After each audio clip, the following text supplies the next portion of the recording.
It's all my life, right, bro? Out the windows. Eddie Guerrero, Latino Heat himself, showing that he did indeed know all the tricks needed to defeat Kurt Angle. Whoever thought that a loose boot could ever be so helpful? A fantastic win in a very special matchup, and Eddie Guerrero remains WWE Champion at WrestleMania 20. For our next match, we go to the very next year, and WrestleMania 21 in Los Angeles, California. The card was loaded from top to bottom and would feature the first WWE and World Championship victories for two guys named John Cena and Batista. Ever heard of them?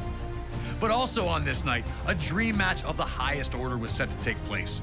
Folks, the issue between Shawn Michaels and Kurt Angle blew up so quickly and so unexpectedly. It all started at the 2005 Royal Rumble match. After falling short in a WWE Championship match earlier in the night, Angle would steal someone else's number, looking for one last chance at a WWE Championship. Shawn Michaels also had dreams of headlining another WrestleMania, and winning the Rumble match was the only place to do that. Shawn was number 19, while Kurt entered at 20. And Angle was a whirlwind of offense once he hit the ring. But it was to be short-lived, as Michaels would stun the crowd and eliminate Angle only 37 seconds after his arrival on the scene. Kurt went ballistic, attacking Shawn and eliminating him from the Rumble. A dream match that could headline any card. Kurt Angle and Shawn Michaels was not going to be about stealing the show or making memories. My issue with you goes all the way back to 1996. I won a gold medal. And people are talking to me about some guy named Shawn Michaels gliding down from the rafters that year and putting on a wrestling clinic. Kurt would reveal an obsession with proving himself superior to Michaels in every way possible, which included defeating former partners of Michaels, along with delivering an incredible rendition of Sexy Kurt, Angle's version of Shawn Michaels' entrance theme. I'm just a sexy Kurt. I'm an Angle Kurt. So with all the stars out in full force for WrestleMania 21, two of the greatest all-around performers in WWE history were finally set to lock horns. And here to provide us with some first-hand insight on this contest, Kurt Angle sat down with us. WrestleMania is just, it's the most popular sporting event of all time. It's the most important event for any pro wrestler, and when you get there and you're able to perform there, it's a true honor. I consider Shawn Michaels the greatest overall entertainer in the history of the business. Shawn is the type of individual that puts on five-star matches show after show after show. And if you don't have that five-star match with Shawn, then there's something wrong with you. You know you're gonna have to up your game, and you have to be at your very best. Once we locked horns at WrestleMania, the chemistry was there. I just thought that Shawn and I might have had possibly the greatest match of all time. A true honor. Thank you to Kurt Angle for sharing his thoughts about his sublime encounter with Shawn Michaels at WrestleMania 21. With that, it's time for you to show that you've got the intensity, integrity, and intelligence to defeat Shawn Michaels under the brightest lights in sports entertainment. You know Mr. WrestleMania will be looking for every opportunity to stop you in your tracks with a little sweet chin music if you get too reckless.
Shawn Michaels and Kurt Angle came into this match looking to prove their superiority over the other.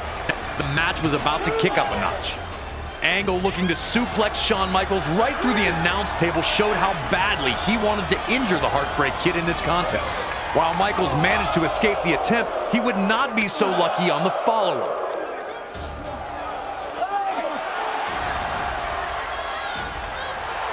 An Angle slam into the ring post was not what anyone was expecting to see so early.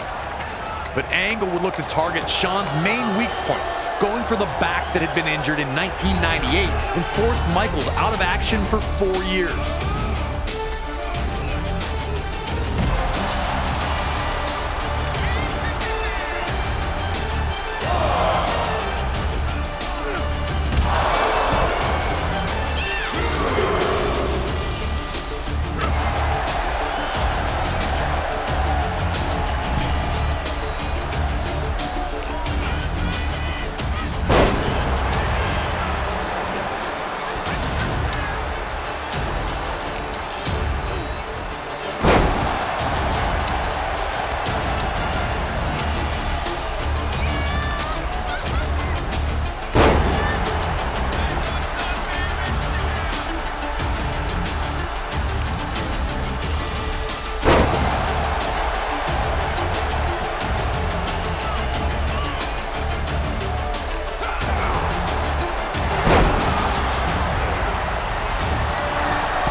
With Shawn's back compromised, Angle kept his focus there.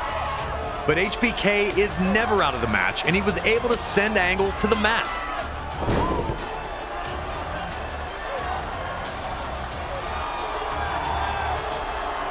Shawn went big, looking for his flying elbow. But Angle managed to roll out of the way. And with Shawn in pain on the mat, down come the straps.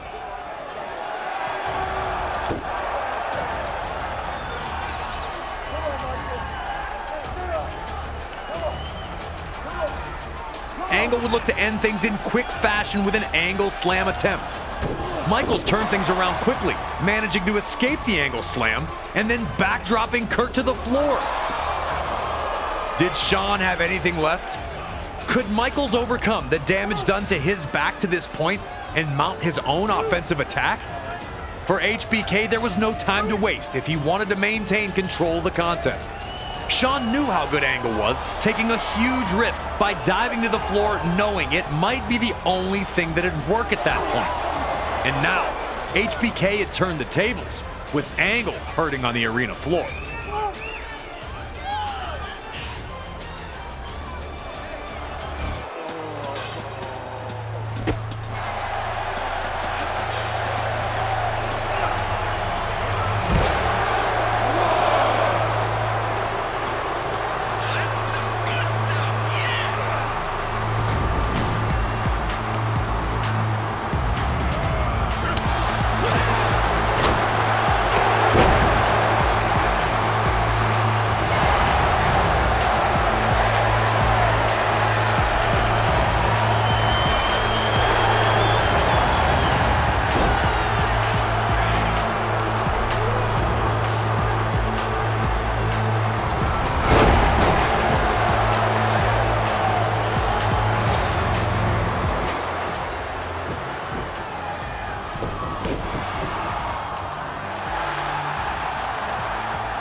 Michaels would reverse another angle slam attempt, only to find himself in the ankle lock.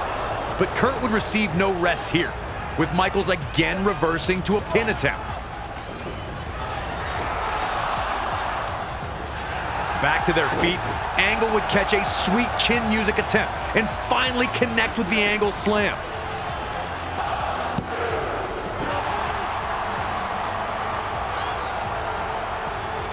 After Shawn kicked out at 2, Angle for a moment seemed to lose his cool. What do I have to do to beat this guy?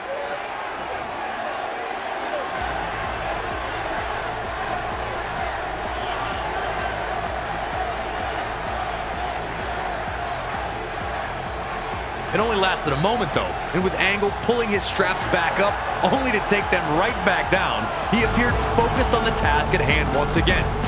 Defeat Shawn Michaels and prove himself as WWE's best all-around competitor.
Despite controlling the match at this point, Angle would inexplicably lose his cool.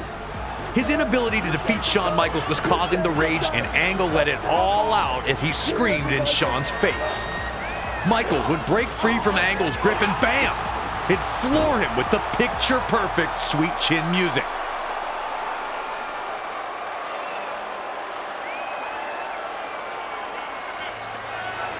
With Angle down, Shawn now had his chance. Did Michaels have enough strength left in that kick to knock Angle out? Could he capitalize here? Could Shawn shake off the damage he'd taken thus far and cover Angle with the pin? If Angle made it to his feet first, then Shawn's last gasp would have been all in vain. The referee continued to count. No way this would end in a double countout, right? But that was stopped with Shawn finally getting back to his feet.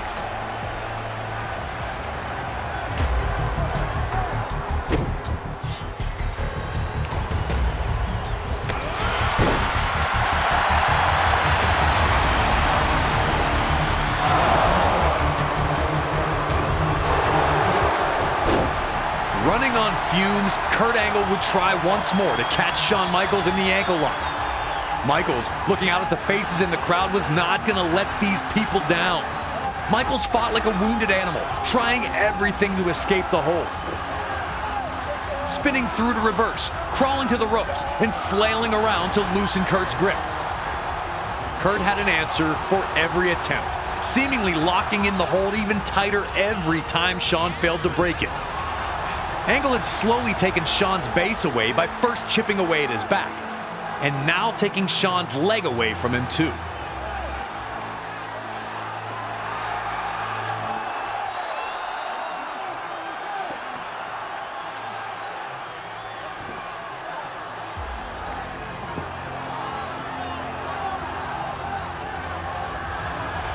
Once Angle had dropped down and grapevined his legs, you knew it was over. Not that Michaels hadn't got out of situations like this before. Not that he couldn't survive a submission hold. But this version of the ankle lock had proven inescapable in the past. Michaels still fought valiantly, holding on as long as humanly possible, hoping for anything to save him.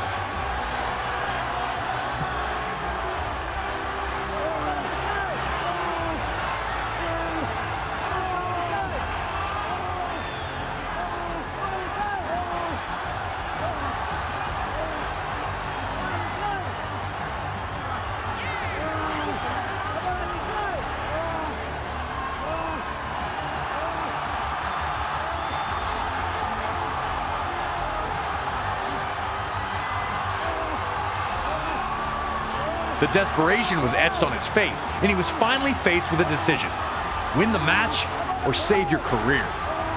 And forced with that choice, SHAWN decided on self-preservation and tapped out in the middle of the ring, giving Kurt Angle the win in this outstanding battle. Here is your winner, Kurt Angle!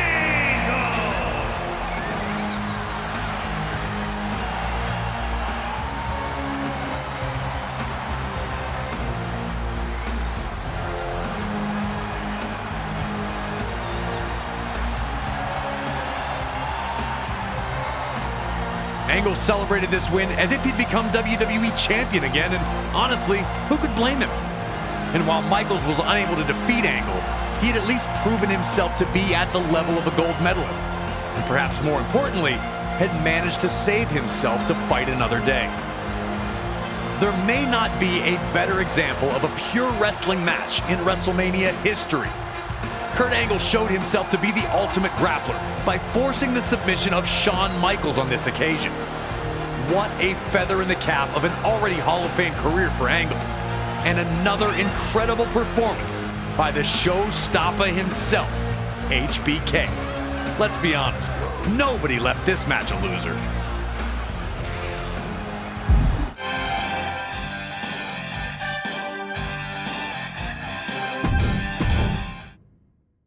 In a world where dream matches don't always live up to the hype, Kurt Angle versus Shawn Michaels at WrestleMania 21 far surpassed it. Nearly a half hour of a hard-fought battle with Kurt Angle earning the highlight submission of his career, getting Shawn Michaels to tap out to the ankle lock. But Shawn Michaels was far from done. 4 years after the spectacular encounter against Angle, HBK would find himself set for another dream match. But this wasn't a rivalry that exploded out of nowhere. And this wasn't against a superstar who looked to match Michaels move for move. At WrestleMania 25, Shawn Michaels faced a man with whom he'd crossed paths many times, The Undertaker. A matchup that would completely envelop the WWE Universe from the second it was announced. Two of WWE's longest tenured gladiators, they had engaged in battle many times before, but it had also been quite a while since they faced off one-on-one with any real stakes. Classic battles between the two during the Attitude Era saw the birth of the Hell in a Cell match, and a casket match so physical, it eventually caused Michaels to take a 4-year break from action. Every time the two faced off, it was an intense collision that saw the winner just barely skate by. Shawn won Hell in a Cell and the casket match at the 1998 Royal Rumble, but he never looked like the winner. At the 2007 Royal Rumble, all that was in the past. So when Undertaker and Shawn Michaels were the final two in the Rumble match, there was an awakening. The crowd roaring louder with each passing second. A back and forth clash would see Undertaker get the elimination and the Rumble victory that night, but there was unfinished business between the two. As 2009 started off, things fell into place. Undertaker failed to win the Rumble and came up short again at the Elimination Chamber, leaving him without any WrestleMania plans. That would all change when Shawn Michaels, now under the employ of JBL after a bad business decision, regained his independence and defeated JBL in a match where the winner would get the chance to end The Undertaker's WrestleMania streak. Now, Mr. WrestleMania would take on the event's undefeated phenom, and the world stood still to watch it unfold. Embracing light to counteract Undertaker's dark powers, Michaels believed himself to be the chosen one to earn that first WrestleMania victory over the Dead Man. Now, it's up to you to protect Undertaker's streak and take down the showstopper. Or will it be you that will be forced to rest in peace.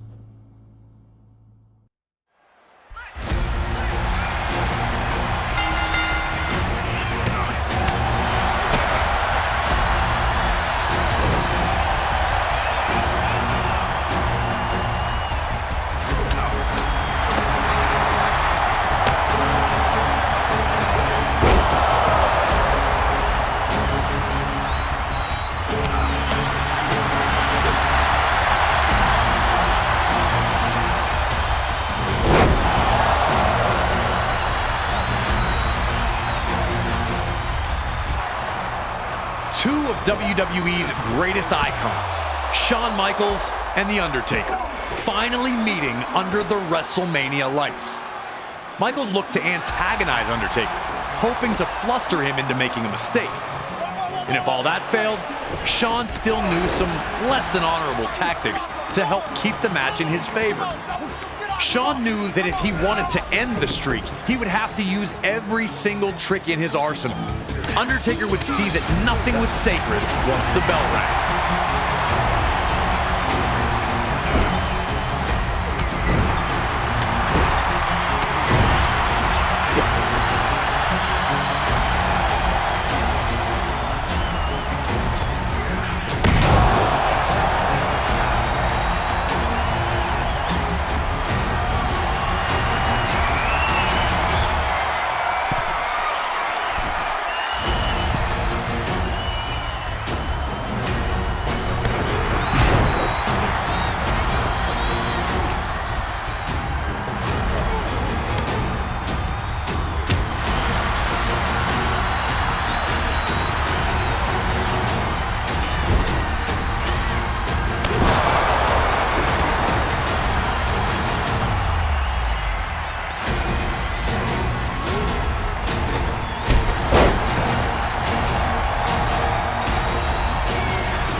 Undertaker rushed at Shawn, but Michaels saw it coming and managed to move. Immediately, HBK would focus on the injured knee, knowing that the best way to beat a big man is to take away the vertical base.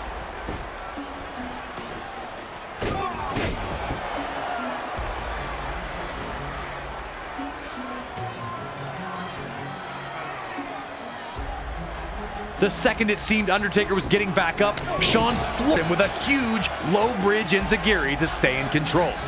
Shawn would not allow Undertaker any chance to recover. Did HBK really have the dead man's number?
Things were tooth and nail to this point, with both Undertaker and Shawn Michaels seeking the win. Michaels would give himself a big opportunity when his baseball slide dropkick connected.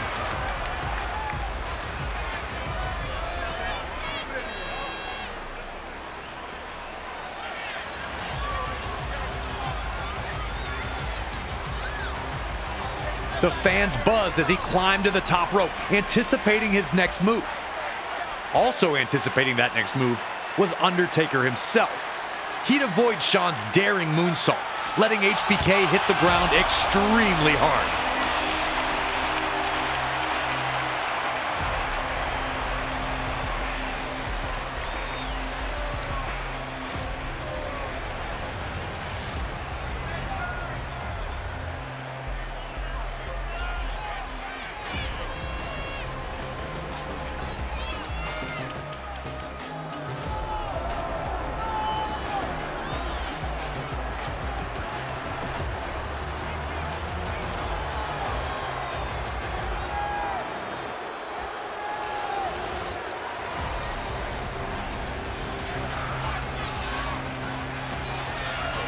With both men down, Michaels pleaded with the referee not to stop the match.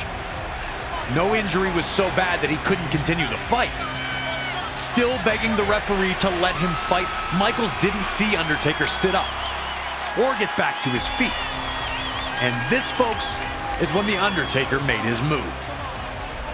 Looking for that picture-perfect dive over the top rope he'd hit so many times before. But on this night, it was not meant to be.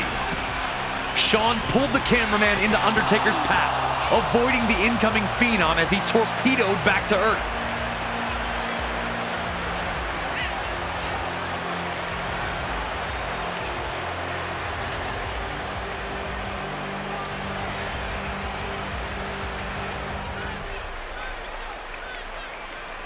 These were tense moments. Undertaker barely moved after he landed, and many were unsure if he'd be able to continue.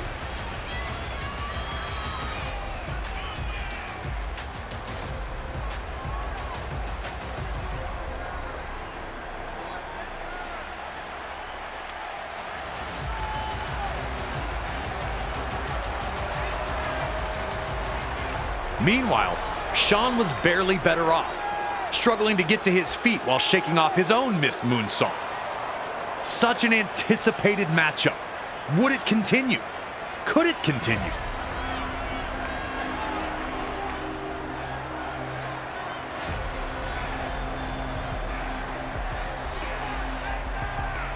Now it was Shawn realizing the stakes as he got back into the ring. This was his chance. HBK could absolutely end the streak.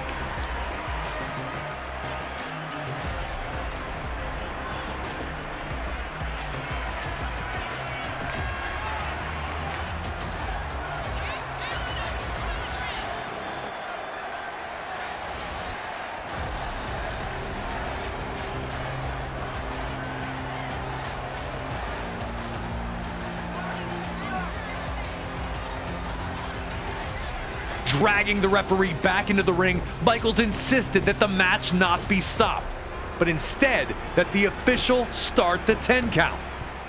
Did Michaels really want a count-out win? Would he be satisfied ending the streak in that fashion?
Undertaker had managed to get back into the match after many thought he was finished, and now he was looking to take Shawn on a last ride.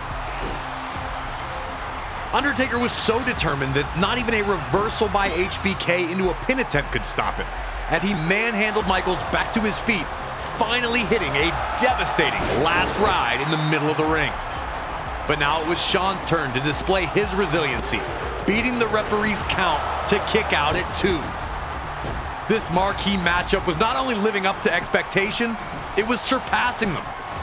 Undertaker would have to shake off the disappointment of the failed pin attempt and get back to showing Michaels that the darkness was stronger than the light.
Undertaker was in full control.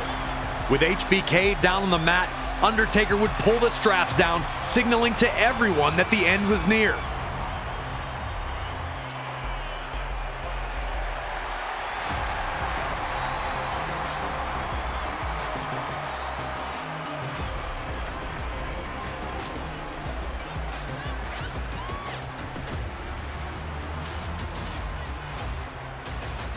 It was time for the tombstone, and everyone braced as Taker lifted Michaels back to his feet.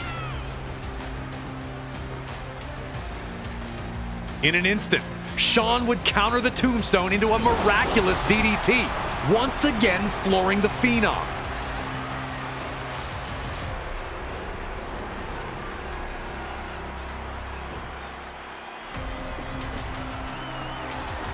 Michaels then went back into the corner, looking to recompose himself. Was it time to set up some sweet chin music? Michaels' chance was here.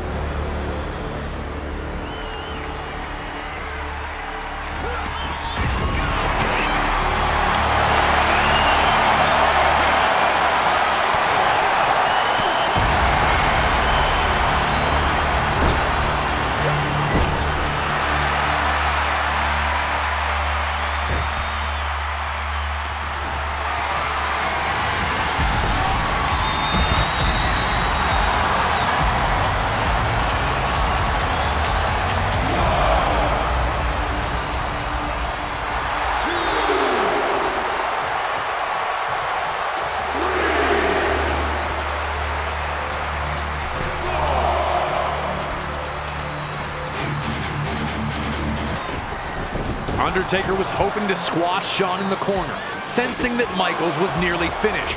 But pure instinct allowed Michaels to get his boot up and once again buy him some time as he planned his next attack. Undertaker was down for the moment, but looked ready to get to his feet. Knowing it was now or never, Michaels had to go for broke.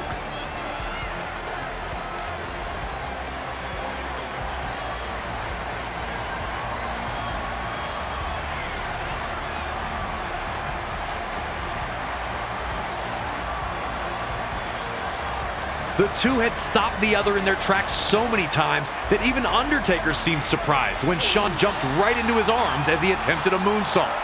Into the perfect position for Undertaker to connect with the legendary Tombstone Piledriver, which was more than enough to finally keep Michaels down for the 3 count. Oh man, I remember this. Both men just laying on the mat once the battle was finished. Michaels still rocked from the tombstone, and of course the Undertaker having somehow survived diving onto the arena floor. Undertaker runs his streak up to 17-0. As hyped up as this match was heading into WrestleMania, knowing that it not only met the expectations, but surpassed them in such a way that fans wanted to see it again, you can't tell me this isn't one of the greatest performances by both superstars at any WrestleMania. You can't.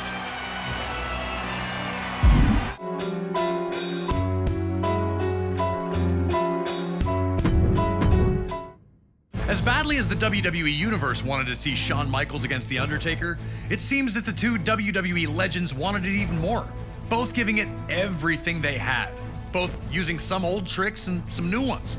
But ultimately, it ended as all of Undertaker's WrestleMania matches had to that point, a tombstone and a huge win.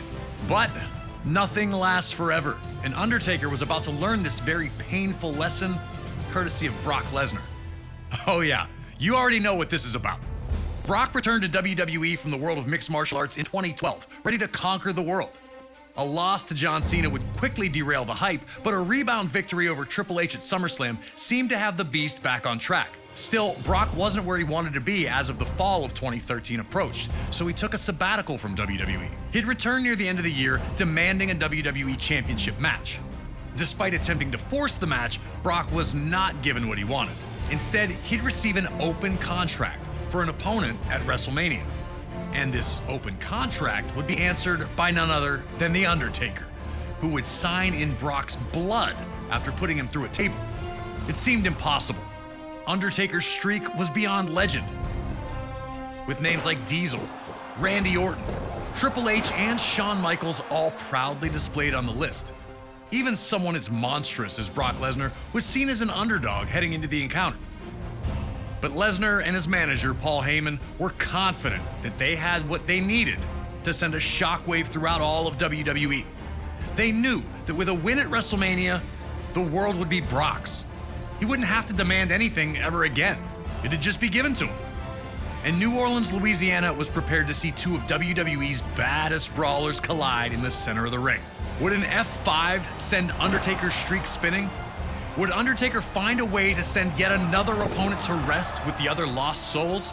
You're going to have to step into the most intimidating scenario in WWE history, competing against The Undertaker at WrestleMania. You managed to protect the streak earlier. Can you now bring it to an end and leave everyone in attendance speechless?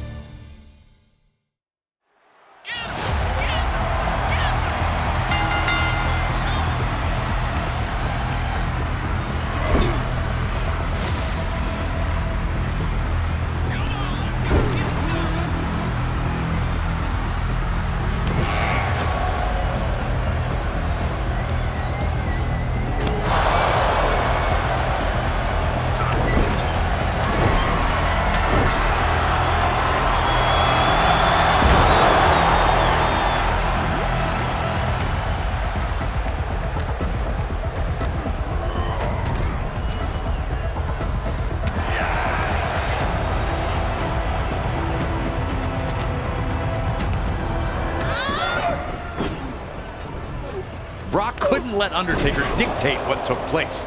And a huge overhead belly-to-belly let everyone know that Brock wasn't intimidated.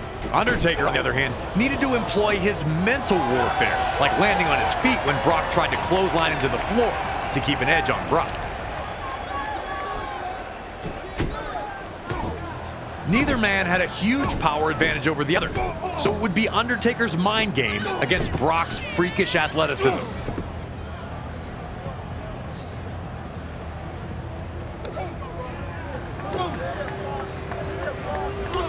Brawling on the apron didn't get either man very far, though Undertaker was able to hit a shot on Brock over the top rope to get back into the match. The two had smashed each other with huge punches and knees, yet neither seemed to feel the effects. The WWE Universe wanted to see which Titan would blink first here.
Brock had Undertaker against the ropes here and was ready to start putting it on him. Talking trash and taunting Undertaker after each clubbing blow, Brock was firmly in control. You could see the distant look in Undertaker's eyes as he tries to stay on his feet. No one had treated Undertaker like this before, and it was shocking to see Undertaker seemingly helpless against the onslaught of the Beast.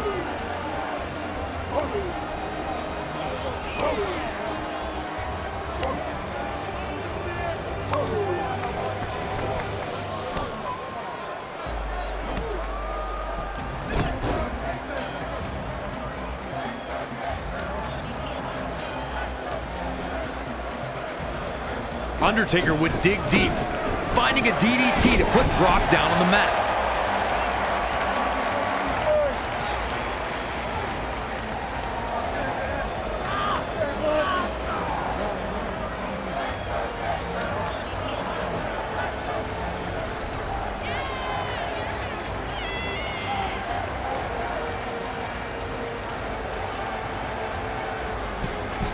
Could Lesnar capitalize here? Undertaker was back to his feet first, but barely, still staggering in the corner. Brock looked to kill the comeback immediately, but ran into Undertaker's boot. The Phenom would need to stay alert and push the action if he was going to conquer the Beast.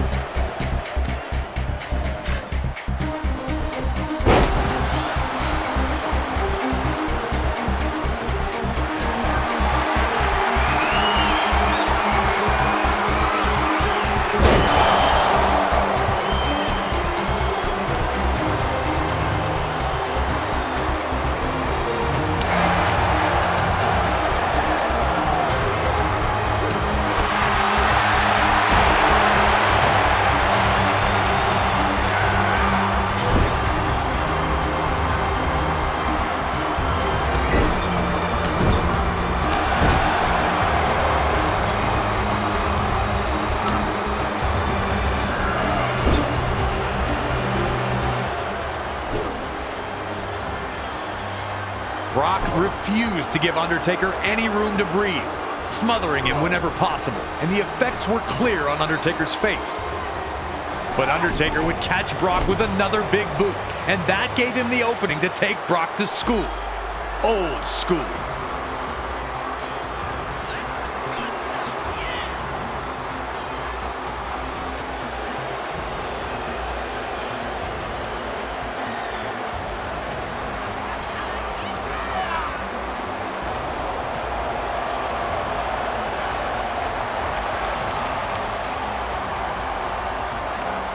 Brock continued to shine in WrestleMania's most dangerous scenario.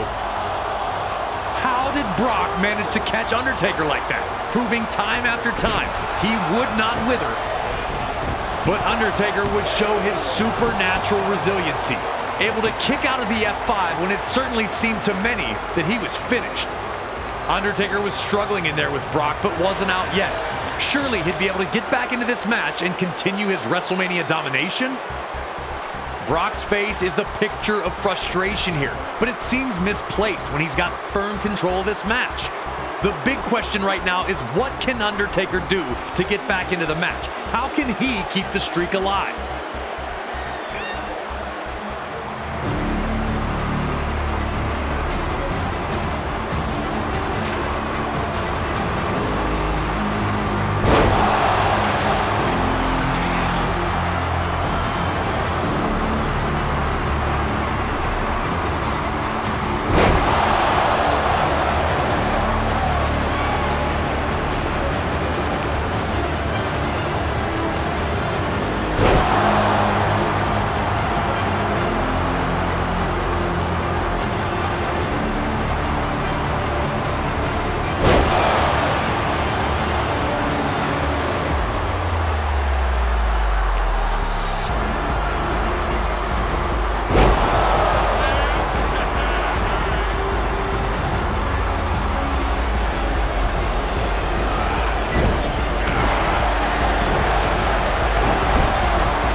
Undertaker gave everyone one last moment of hope as he elbowed free from Brock's F5 attempt.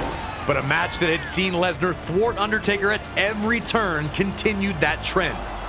Will the tombstone be the answer, as it had been so many times before? The way Brock manhandled Undertaker to get him set for the F5 after he reversed the tombstone, looking back, it's so obvious that Undertaker's out. But at the moment, no one believed it was over, even after the F5. It was Undertaker. He'd kick out. He had to kick out. But he didn't. The looks on the faces. Just look at the shock on every fan in attendance. No one expected that to be it. And that speaks volumes about what Undertaker had built. The man had already survived multiple F5s, and the fans still thought he'd be able to survive the last one. Nobody will ever duplicate the 21-0 record that Undertaker set to open his WrestleMania career. Simply competing at 21 WrestleManias is a daunting enough task, but to win every single time out, it may not have lasted forever, but that is still a number that will live forever. And I have to say, I've never in my entire career heard a crowd react the way that crowd reacted to the end of the streak. Hell, I still can't believe it happened. It is still the most shocking ending to any match at WrestleMania. And I'm feeling the goosebumps again right now. Brock Lesnar pins The Undertaker in the middle of the WrestleMania 30 ring, silencing the entire arena. There will never be another Undertaker. But on this occasion, the night belonged to Brock Lesnar as he conquered the juggernaut-like WrestleMania streak of The Undertaker.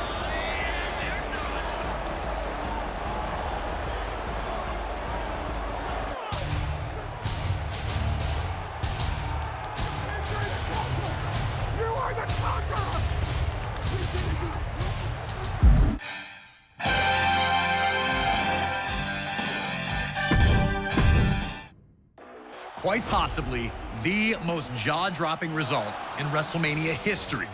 The Undertaker streak ends at the hands of Brock Lesnar.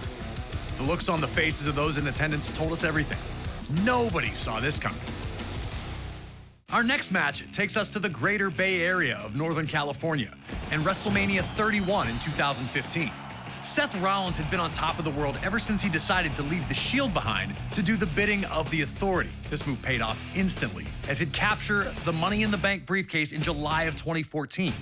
Rollins was untouchable, protected by those in power, and with the knowledge that at any moment he could turn that briefcase into the WWE World Heavyweight Championship. All seemed to be well within the ranks of the Authority, but the harmony would not last long. Randy Orton, who had been the Authority's top hand until Rollins joined the ranks, didn't seem so happy with the favoritism his former rival was now enjoying.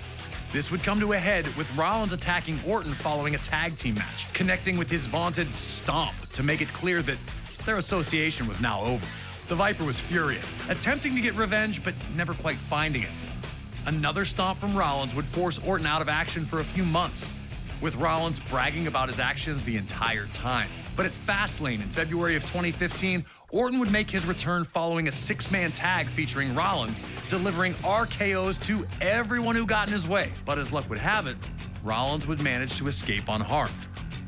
Orton made it clear he wanted one thing, and one thing only: Seth Rollins at WrestleMania. Orton wanted to show the Authority they made a huge error in backing Rollins instead of Orton, and he was going to make an example of their new Golden Boy. The pressure's on. Can you humble Seth Rollins in front of an enormous WrestleMania audience? Or will this legend be the one you can't kill? The Stomp meets the RKO. Next.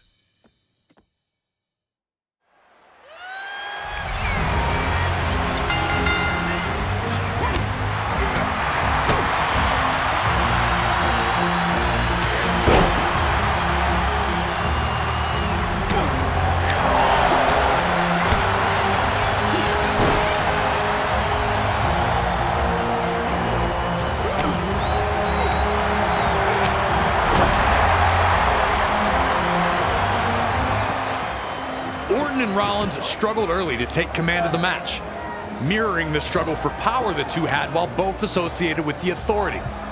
Orton was all business, He knew that Rollins was dangerous, and he wasn't going to make any mistakes just trying to show off. Rollins, on the other hand, wanted to make his mark on the event, and he knew that a victory over Orton would send a message to the entire WWE roster.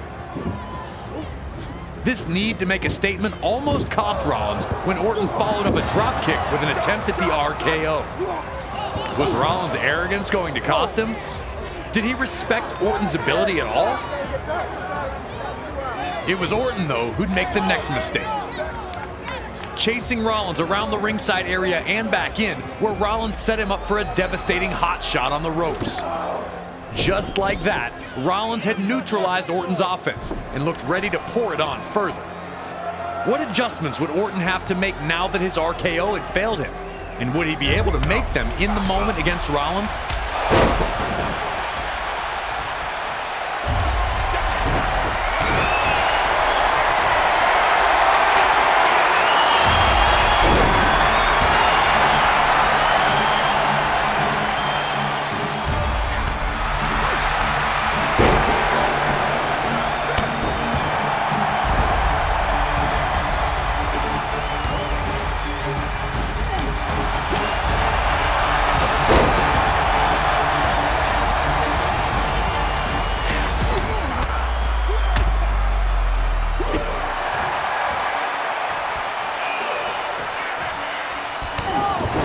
Orton wanted to try for another RKO, knowing that the quick strike would be the end of Rollins whenever it hit. Every time Orton seized control, those two goons in Rollins' security would try and distract Orton, or even outright interfere. With the backing of the Authority, officials were hesitant to disqualify Rollins, or even have his security removed. With Rollins temporarily halted, Orton would look to remove Rollins' security from the equation himself.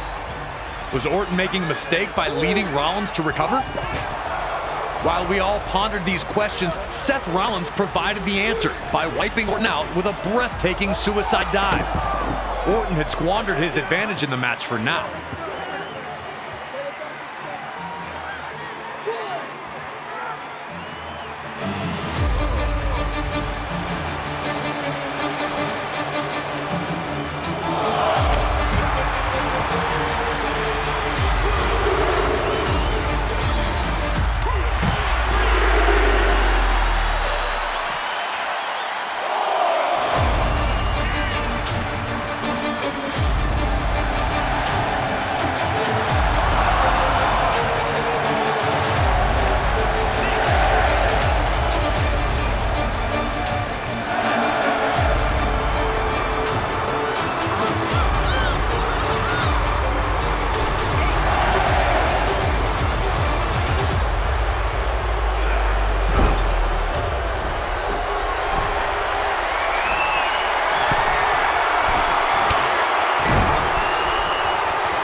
Orton had finally put Seth in a bad spot and backed into the corner, looking to deliver his infamous punt kick.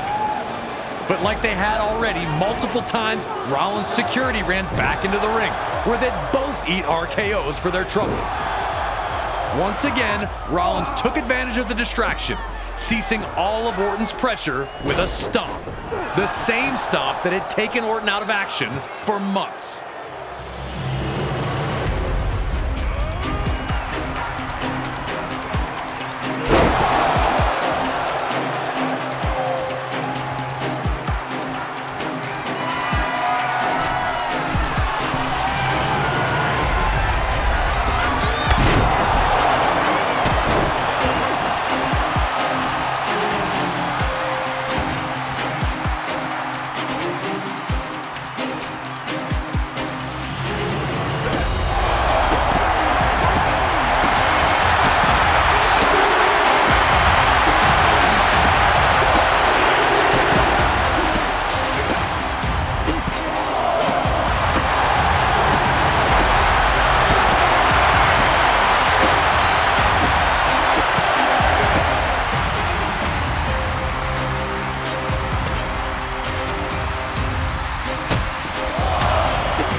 Rollins would evade another attempt at the RKO as he had done throughout the match. But then, in a moment that will play in highlight reels forever, Randy Orton unleashes possibly his greatest RKO ever to stop Seth Rollins in his tracks. The Viper never looked better, expertly setting up his prey to make one wrong move so he could strike from, that's right, out of nowhere. Randy Orton's perseverance allowed him to overcome stifling 3-against-1 odds. And despite being unable to land the RKO on multiple occasions, when the moment presented itself, he fully took advantage. Orton, now able to truly show the authority that they had backed the wrong guy all along. Doubly satisfying. And Rollins' master plan had crumbled. He'd now live forever in WrestleMania highlight reels for all the wrong reasons. Surely there was nothing that could salvage this night for Seth. This was Randy Orton's night, and the only thing people would remember from this event would be that RKO. Nothing was going to change what Orton had done to Seth Rollins.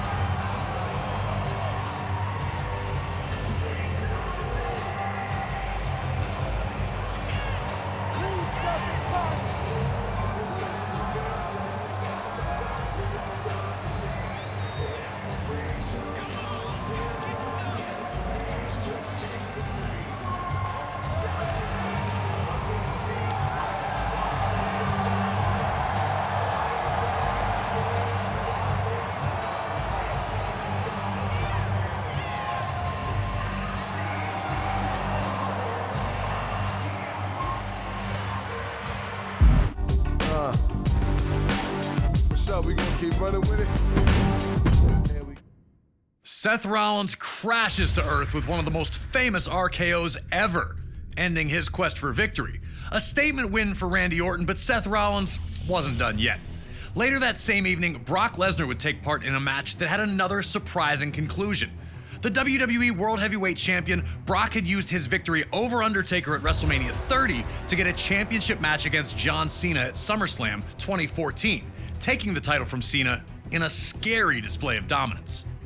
Since that victory, Brock had steamrolled everyone put in front of him, including an impressive defense of the title at the 2015 Royal Rumble against both Cena and Seth Rollins. It did not matter who stood across from Lesnar, he was going to eat, sleep, suplex, repeat his way to victory after victory. Roman Reigns capitalized on his growing momentum by winning the 2015 Royal Rumble, punching his ticket to take on the WWE World Heavyweight Champion at WrestleMania 31.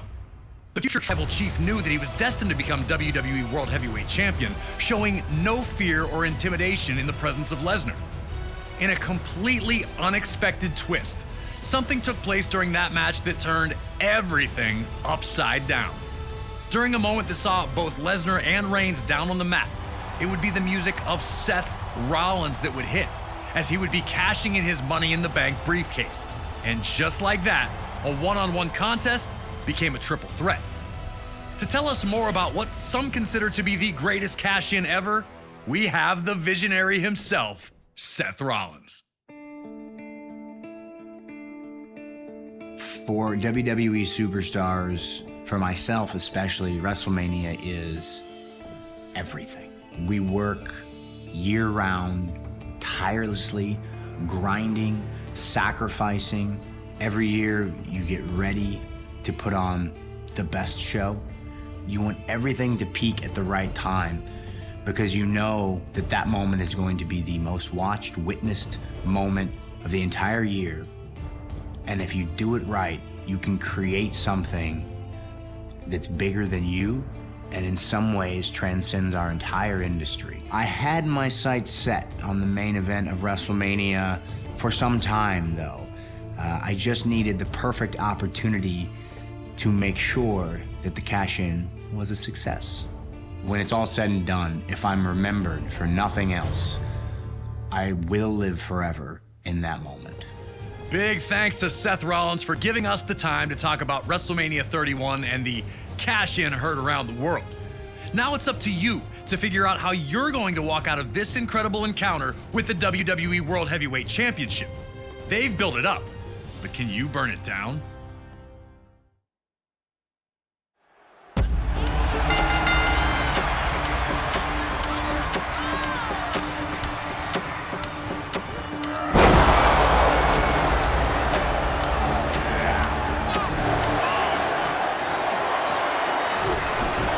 From the immediate outset, Brock Lesnar was out to prove that Roman Reigns did not belong in the same ring as him.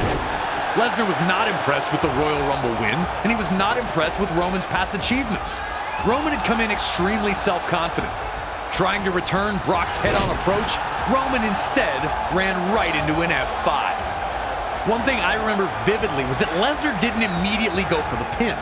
Some people think it was respectful, you know, like Roman's not done yet. I saw it as Lesnar not wanting to let Reigns off the hook so easy. Brock Lesnar was out to humiliate Roman Reigns. He's hurt, so keep hurting him.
It was going exactly how Brock Lesnar wanted it to go. Another F5 put his brash challenger down on the mat. What more could Lesnar do to humiliate this guy?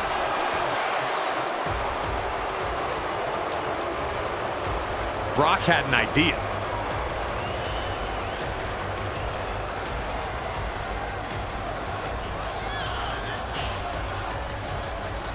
Removing his gloves, ensuring that any punch he landed would do even more damage.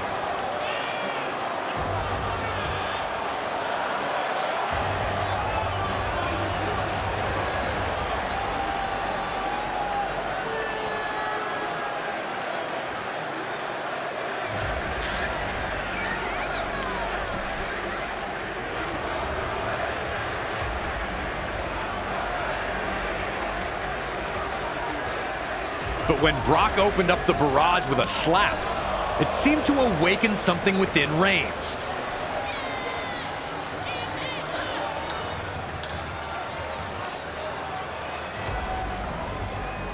Brock continued to hammer him, but was met only by laughter from his challenger.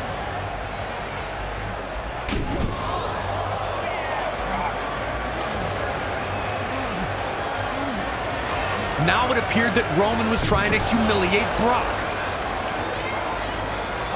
Who in their right mind laughs in the face of Brock Lesnar?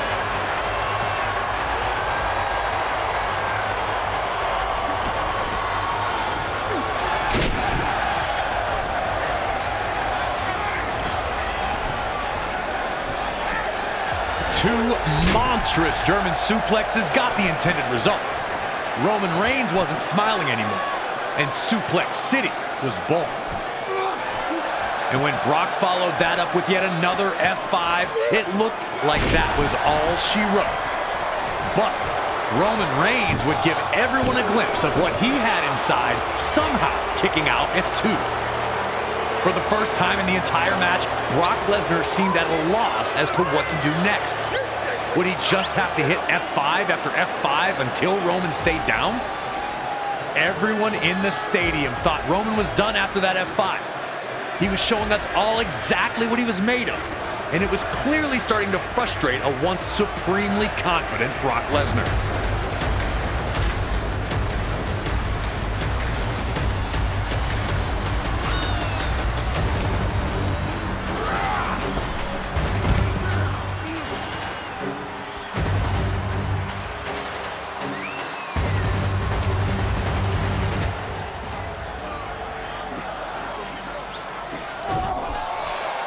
Boom! When Lesnar hit that ring post, everything changed.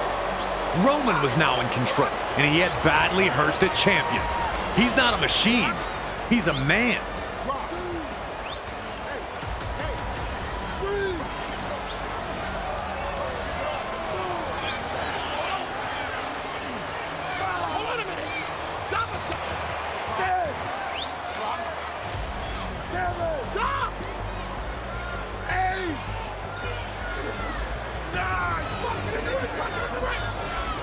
Once Brock had made it back into the ring, Roman knew he had to act immediately.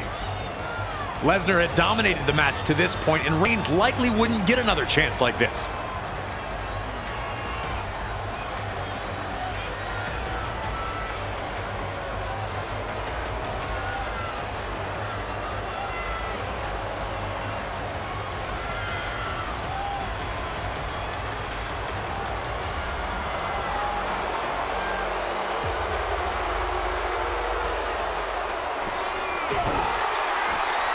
One Superman punch landed, rocking Lesnar.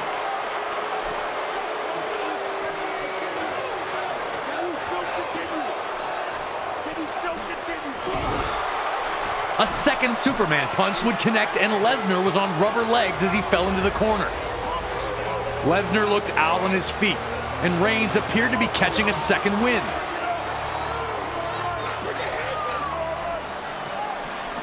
Reigns' attempt at a third Superman punch was caught by Lesnar, but Reigns couldn't bother to be impressed by the feat of strength.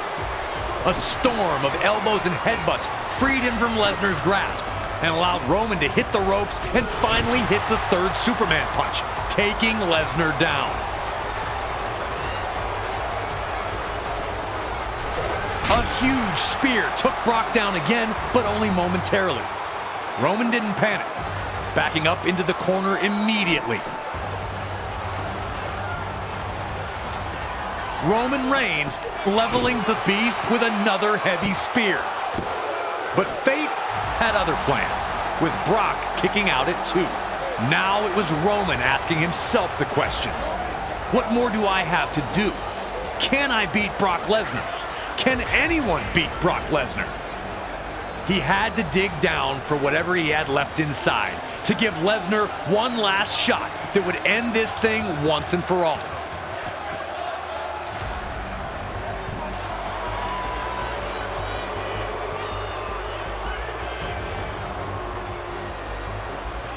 Looking for a fourth Superman punch, Reigns instead found himself in Lesnar's clutches, once again victimized by an F5. Fortunately for Roman, the damage had been done to Lesnar, leaving him incapable of making a cover of any kind. Unfortunately for both men, Seth Rollins' music hit. Was he really going to? There was no way he was crashing the WrestleMania main event and cashing in Money in the Bank.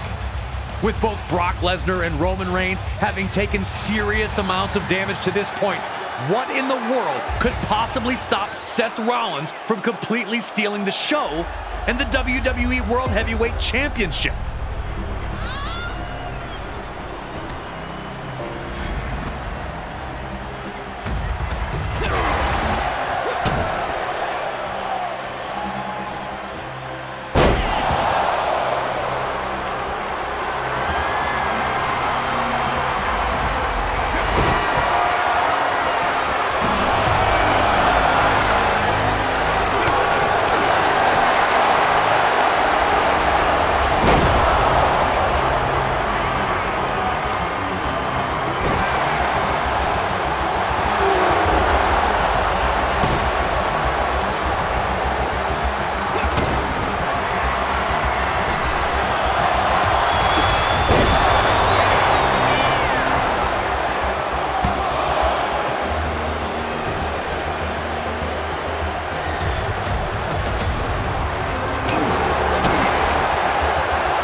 Rollins had crashed the party, but he wasn't looking to stay long.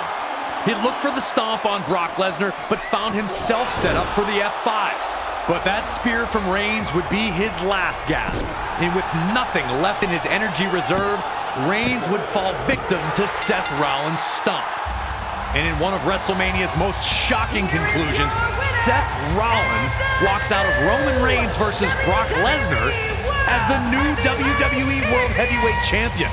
You had to feel for both Reigns and even Lesnar, as the two had thrown everything at each other in hopes of capturing the championship. But it was all for naught, as Rollins had now rewritten the story of his WrestleMania 31. Everyone thought his evening had ended via spectacular RKO, but Seth Rollins stole the whole damn show with WWE's greatest cash-in, leaving Roman Reigns and Brock Lesnar completely stunned as Seth walked out the new champion. Michael Cole called it the heist of the century. It's the greatest cash-in that Money in the Bank has ever produced.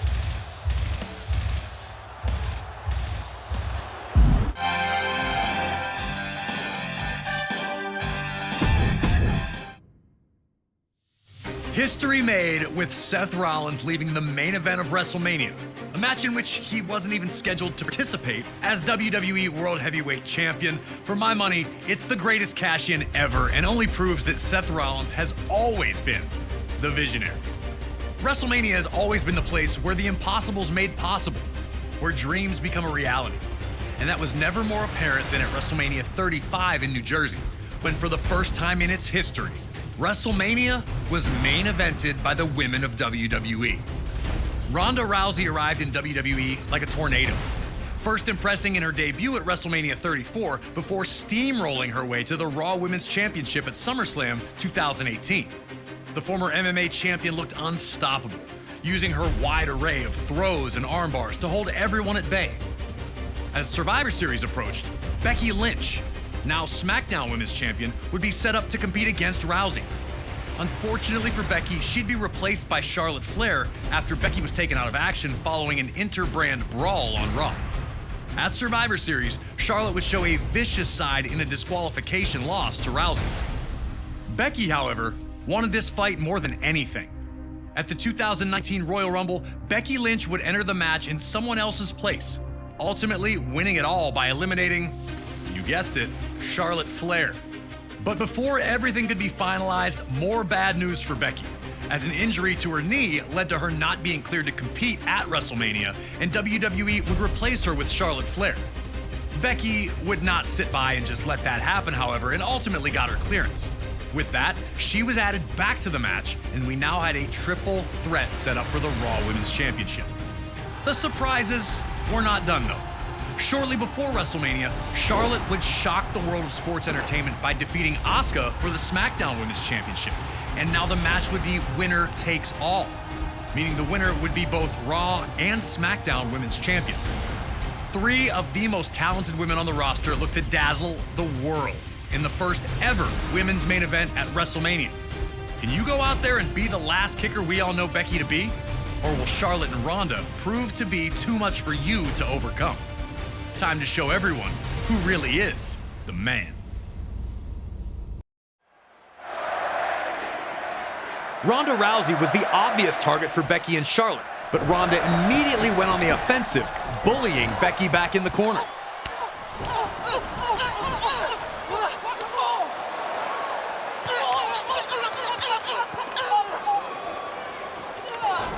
And then turning her attention to Charlotte Flair. Ronda wanted to prove immediately that despite the stature of her opponents, that it was she who was the dominant WWE superstar.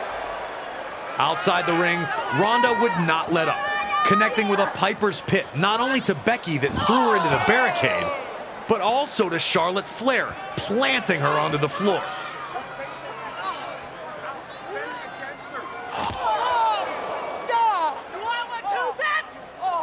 A second attempt at Piper's Pit on Becky proved to be Rousey's biggest mistake, with Becky shaking free and throwing Ronda into the ring post. Trying to keep her momentum, Ronda ran right into a boot from Becky, staggering her long enough to allow Charlotte Flair to perform a suplex of her own to send Ronda into the barricade herself. Rousey had overwhelmed Charlotte and Becky with her blitzing offense, but Becky was able to compose herself quickly enough to avoid another Piper's Pit, leaving Ronda on the defensive early in the bout.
Now, as we all know, a triple threat match is every superstar for themselves.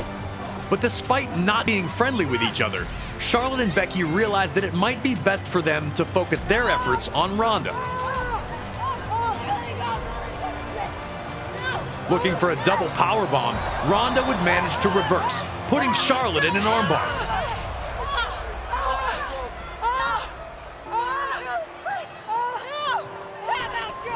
But this freed Becky and allowed her to drill Ronda with a low drop kick. With Ronda out of the way, now the Queen and the Man had the ring all to themselves.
With Ronda still down and out, Charlotte looked to take it up a notch.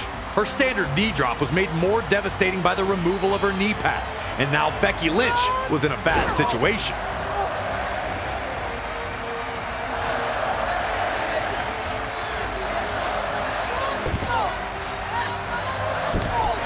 Charlotte did not let up, repeatedly slamming Becky's face into the mat. Charlotte was making the most of Ronda Rousey being down, willing to put Becky through the mat if it meant she'd leave WrestleMania as the Raw and SmackDown Women's Champion.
When Charlotte tried to interrupt a reverse DDT to Ronda, Becky just added her to the mix, hitting a standard and reverse DDT combo to both.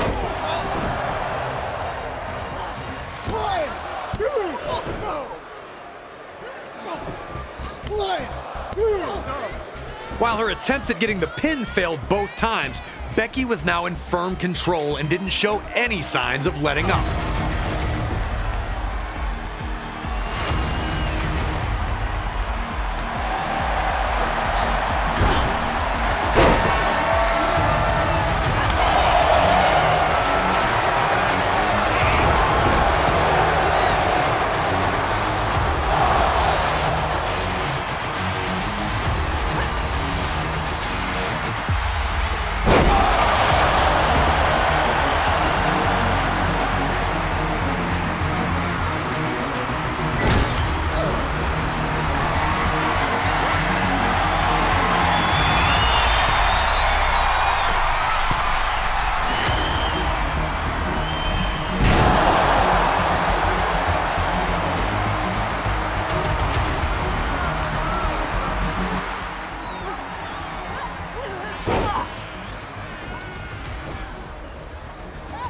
Eventually, Rousey found her momentum again and managed the jaw-dropping feat of placing both Becky and Charlotte into arm bars.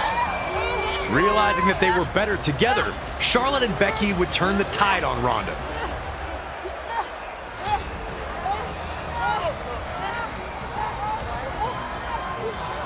Muscling her up and hitting her with a series of double-team power bombs.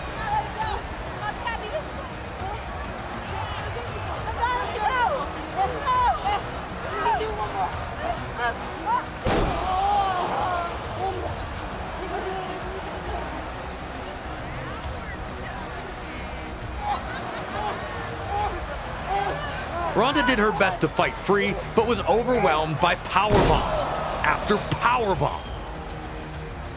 The two worked well together, but that wasn't the plan. The second she no longer needed help, Charlotte sent Becky to the floor. Charlotte knew exactly what needed to be done in that ring, looking to get the pin when she saw Ronda down. The Queen was in top shape, and despite not getting the pin, she was rolling.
Unfortunately, Ronda broke free, and I remember thinking this was it once she hit Becky with that huge running knee.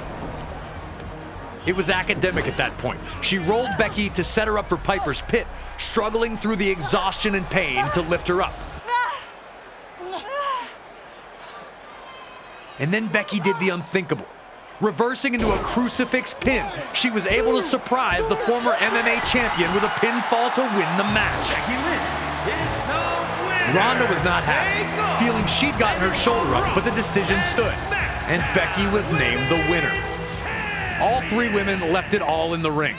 While Charlotte and Ronda were not thrilled in failing to win, neither had any reason to hang their head in shame.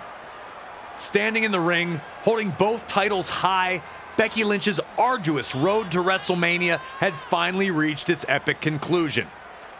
Becky etches her name into the history books, victorious in the first ever WrestleMania women's main event, leaving as both Raw and SmackDown Women's Champion after pinning Ronda Rousey in the center of the ring.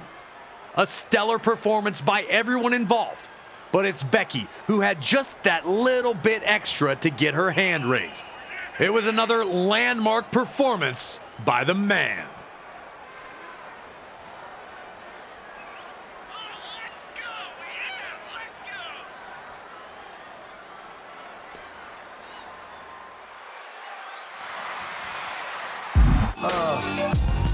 Right. I've been preaching this all my life, right? On a night that saw Seth Rollins run through Brock Lesnar, the final battle of Triple H and Batista, and Kurt Angle's last match, the occasion belonged to Becky Lynch, who ended the night holding both the Raw and SmackDown Women's Championships high above her head triumphantly. A moment that truly will live forever. Now we jump ahead to WrestleMania 36, the only WrestleMania in history with 0 attendance, a record, and the first to take place on both days of the weekend. It also featured one of the most bizarre matches in the event's existence, the Firefly Funhouse match between The Fiend, Bray Wyatt, and John Cena. Cena won a hard-fought match against Wyatt at WrestleMania 30 in 2014. A heartbreaking result for Wyatt, who could not handle the failure. He'd rebuild, capturing the WWE Championship, discovering his inner Fiend, and also capturing the Universal Championship. But he never forgot about the pain of that WrestleMania 30 loss. So when Cena showed up on SmackDown after some time away to announce that he would not be competing at WrestleMania 36, The Fiend took the opportunity to persuade him to reconsider. A simple point to the WrestleMania sign was all that was needed to signal the challenge, with Cena tipping his cap to accept it. Wyatt would lay out the conditions. John Cena would have to venture into the Firefly Funhouse if he wanted this match, where he, The Fiend, would be waiting. Not one to ever back down, Cena remained unfazed. Sure, he didn't know exactly what was going to happen, but he had to trust in himself and his skills. Skills that had delivered a victory over this man before. But he knew that this was not going to be easy, and that he was walking into the base of the enemy. And without the voices of the WWE Universe to cheer him on, Cena would have to face the mind games of The Fiend alone and hope that he was strong enough to survive. But it's up to you to break Cena down and show him that in the Firefly Funhouse, there is no one as powerful as The Fiend, Bray Wyatt. Yowie wowie indeed.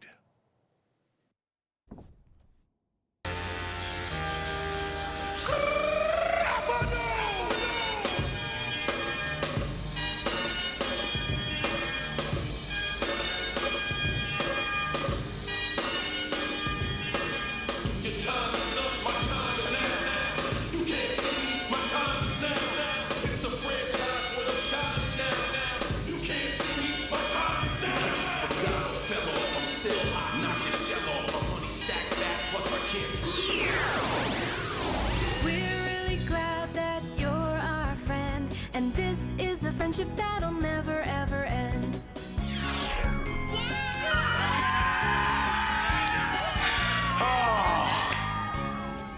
There's another world that exists beyond our realm of comprehension. A world where our darkest urges are no longer kept secret. A world where gods, monsters, angels, and demons are neighbors.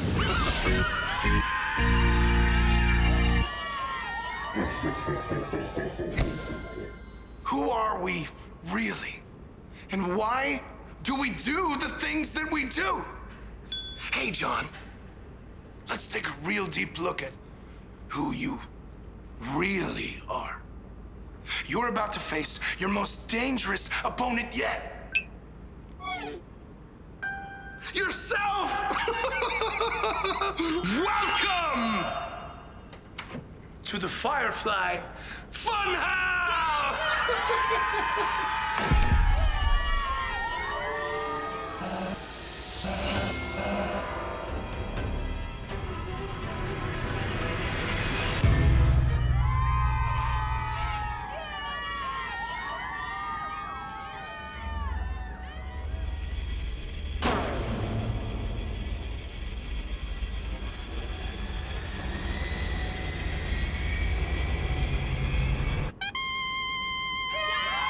Hey, dude!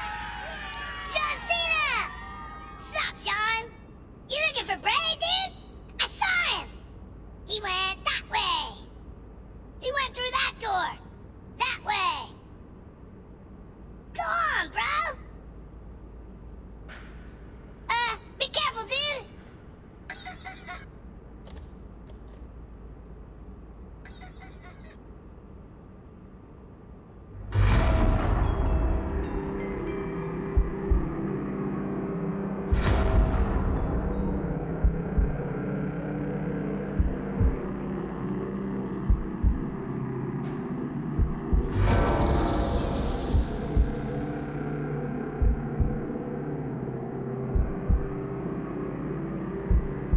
Tonight, I'm issuing a challenge for anyone back there in that locker room here face Bray Wyatt.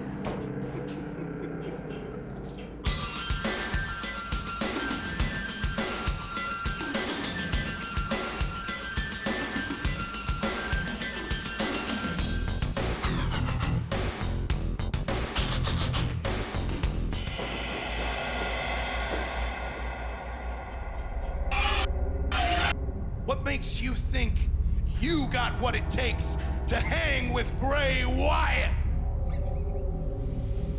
Ruthless aggression! Wow! Whoever thought this was actually gonna work? I'm not gonna lie, this is pretty embarrassing, you know? Ruthless aggression! Whoa, John. I am literally living your biggest failure right now. I'm not gonna lie. It's sad. I guess I can see why you almost got fired, right? Ruthless aggression! Woo-hoo! You can but you can't touch. Ruthless aggression. Now, John, you know what I'm thinking right now? Is this really what you want to do with your life?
What's up, brothers?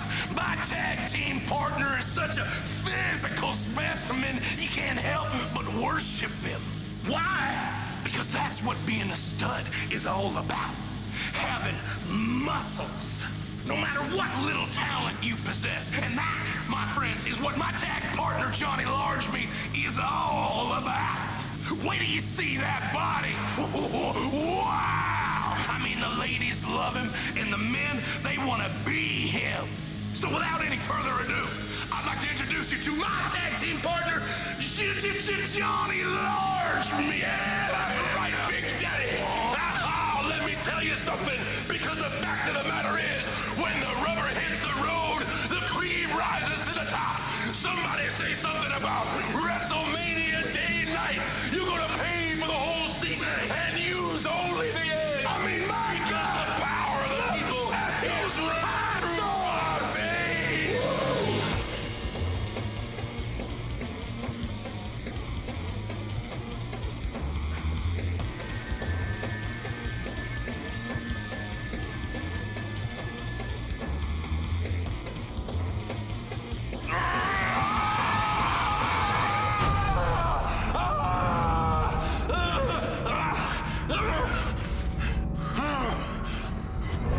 What you gonna do, brother, when you realize the egomania has been running wild on you? Oh!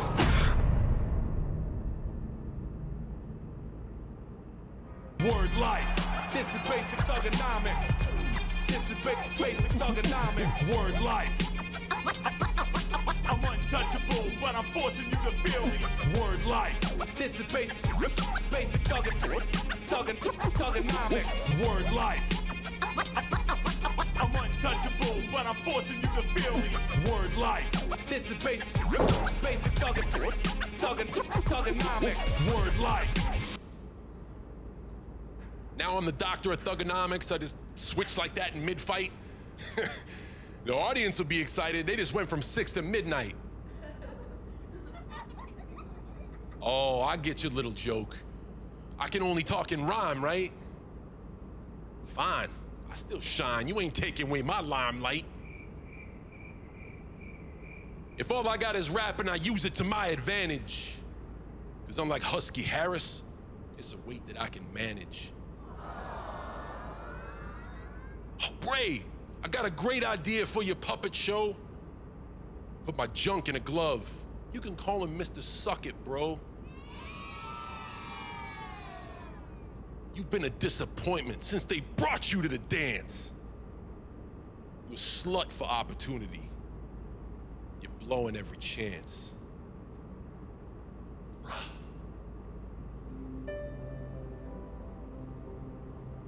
Chances? How dare you talk to me about chances, John Cena? I have had to earn everything I've ever been given in life, and still they're taken from me. You're the golden goose, John. Your chances, they're unlimited. You're untouchable. But you're not a hero, John. You're a bully. You're a horrible person. You take the weaknesses of others and you turn them into jokes. You would do anything for fame, John. Congratulations. You're the man now, John. Poor, lonely John Cena. This is your last chance, man. The floor is yours.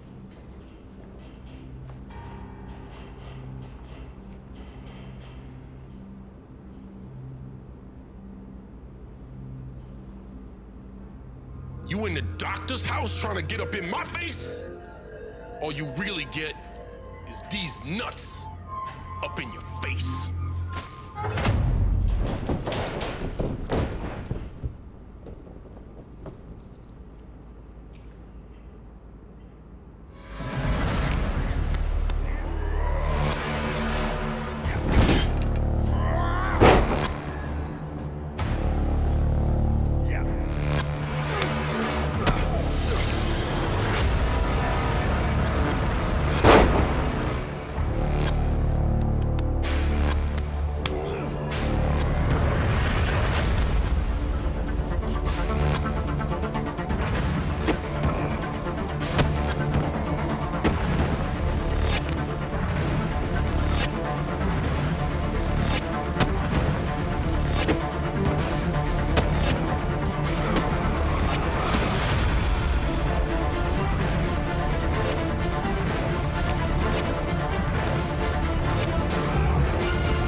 I was the color red in a world full of black and white.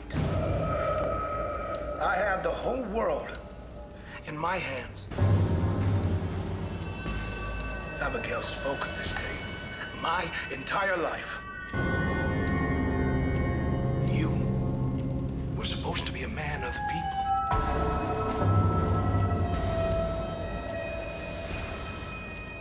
Then why weren't you listening?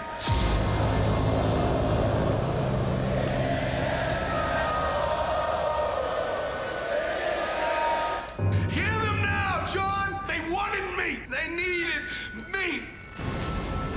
This was supposed to be a prophecy fulfilled. But instead, it's my grandest failure. I've heard for so long, I can't remember what it's like to feel. But now, it's time to rewrite my own story.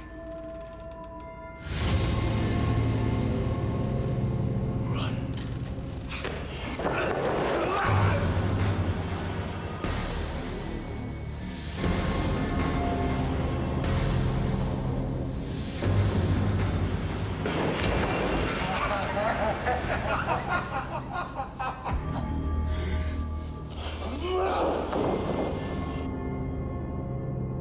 We both know that's not enough to end it, Superman. But this is.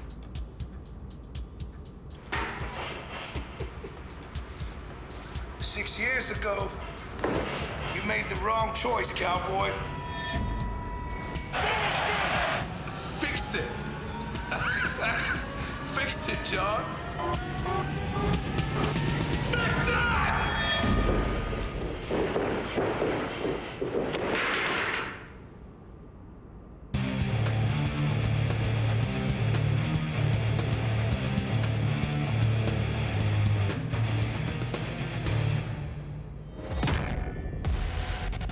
I love you too. I love you too. You want to know what I really want to do right now? No. You know what I really want to do right now?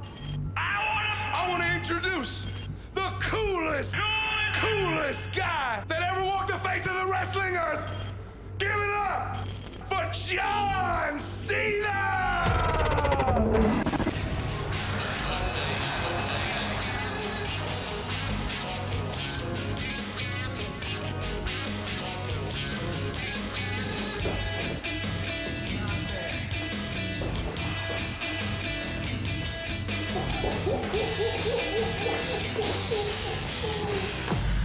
Gear it up!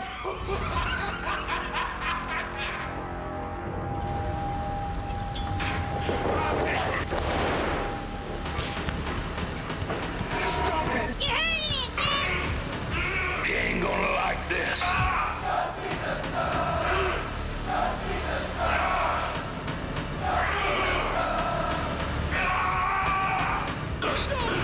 I'm here!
John Cena fights valiantly, but ultimately succumbs to the powers that exist inside the Firefly Funhouse. And the Fiend, Bray Wyatt, finally avenges a loss that had eaten at him for 6 long years. A total nightmare for John Cena. Many of the matches in the 2K24 showcase are easy dream matches. And as we know, usually a dream match is something that fans talk about, pitting 2 superstars against each other when they know that will never really happen. But at WrestleMania 38, we saw a different variation of what a dream match can be. With a simple invitation, Kevin Owens put the wheels in motion for his personal dream match, one against WWE Hall of Famer, Stone Cold Steve Austin. Asking for Austin to be a guest on the KO show was just step 1. Next was to disparage the state of Texas whenever he had the opportunity. I've been here for a couple of days, and it's actually worse than I remembered. And then it was to extend that trash talk to Austin himself. Stone Cold hadn't competed at WrestleMania since a 2003 loss to The Rock at WrestleMania 19, but he still had plenty of fight in him. With WrestleMania 38 taking place in Texas, Austin knew that he had to show up and hit Kevin Owens with whatever he needed to shut his mouth. Whether that was 1 Stone Cold Stunner or 15, it didn't matter to WWE's toughest SOB. We were able to sit down with Kevin Owens to talk about how this all came together. It was pretty surreal when the video aired of him accepting the challenge. You know, him driving out in the middle of the desert on his four-wheeler or whatever you want to call it, and then hearing him answer me directly and saying, Stone Cold Steve Austin is going to open up one last can of whoop-ass on you, Kevin Owens. That threat made me so excited. I was so pumped. Career highlight for sure to have Stone Cold Steve Austin cut a promo on me. As far as WrestleManias go, I think the match with Stone Cold takes the cake as the top spot. Stunner! Before I started using the stunner, I'd asked him for permission and advice. I don't know that he told me every secret, to be honest. His stunner is the best, because mine didn't keep him down, but his kept me down, so he's onto something. 19 years in the making! He trusted me to be a worthy opponent for what was his first match back in 19 years. The fact that he was willing to do that with me, that's a huge, huge compliment. Always a privilege to get to speak to Kevin Owens, and we thank him for the time. We were also able to capture a little message from Stone Cold himself, who wanted to extend the following to Owens. Hey, Kevin. I just want to say thank you very much for a hell of a night at WrestleMania 38. You motivated me and got me off my ass 19 years removed. And to be able to go back to Dallas, Texas, the city that I started in 1989, and bring everything full circle, it means a lot to me. Being out there in the ring with you was a blast. Taking that suplex on the concrete was a blast. Kevin Owens, you're awesome. Steve, I appreciate that more than you'll ever know. And now that we're cool, maybe next time we could share a beer with, I have a can in my hand, you have a can in yours, instead of you just taking a swig and spitting it in my face and mouth. You got my number. You used it before WrestleMania to send me insults in the middle of the night. I didn't forget. They might get along now, but at WrestleMania 38, it was an all-out war. Can you guide Austin to a WrestleMania victory after 19 years away? Or will KO deal out the ultimate insult, winning the match with his own version of the stunner? If you think you got what it takes, give me a hell yeah.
Stone Cold said he was coming to open one last can of whoop-ass on KO, and he wasted no time delivering on that promise.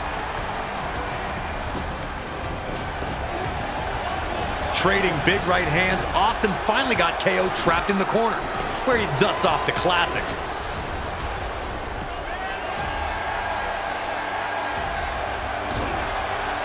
Stomping a mud hole in Owens, while offering a few choice fingers along the way. Owens was finding out immediately that there are indeed consequences when you run your mouth about the rattlesnake. Austin was a proverbial house of fire, looking like he hadn't missed a day, let alone 19 years.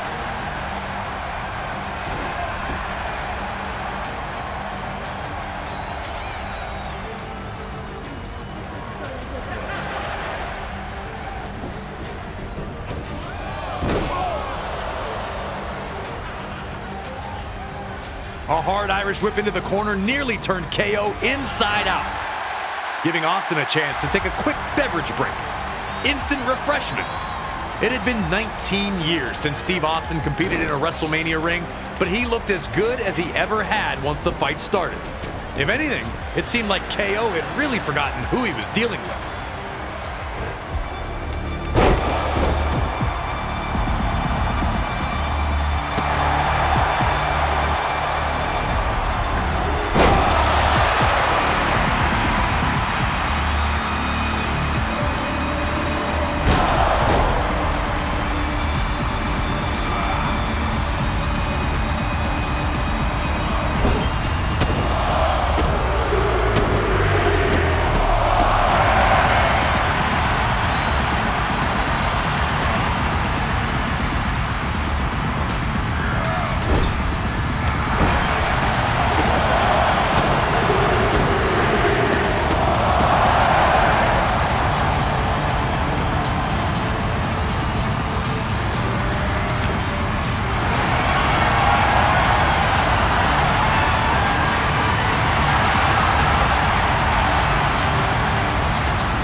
Austin had been all over Owens from the second this fight became an official match, showing no signs of stopping.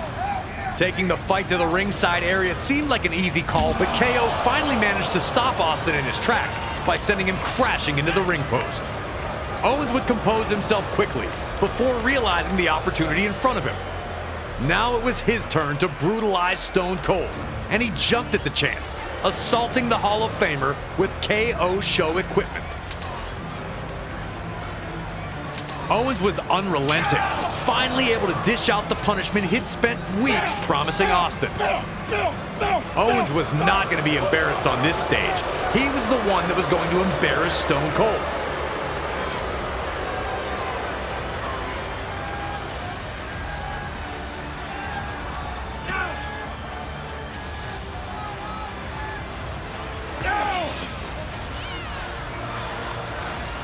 Then Kevin grabbed a table. He was looking to put Austin out right here, right now. The fans began to scream for Austin to recover, but he was still shaking off the cobwebs.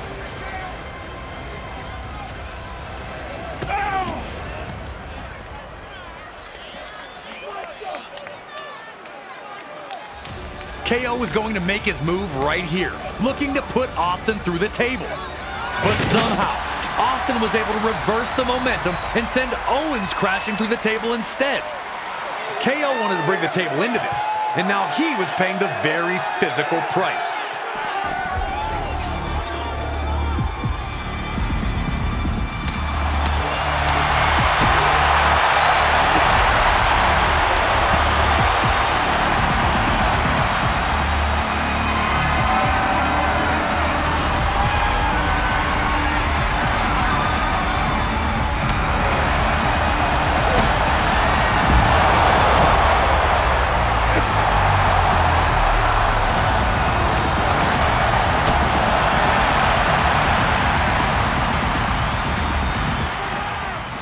As he had numerous times in his legendary career, Austin was able to hurt Owens again, regaining command of the fight.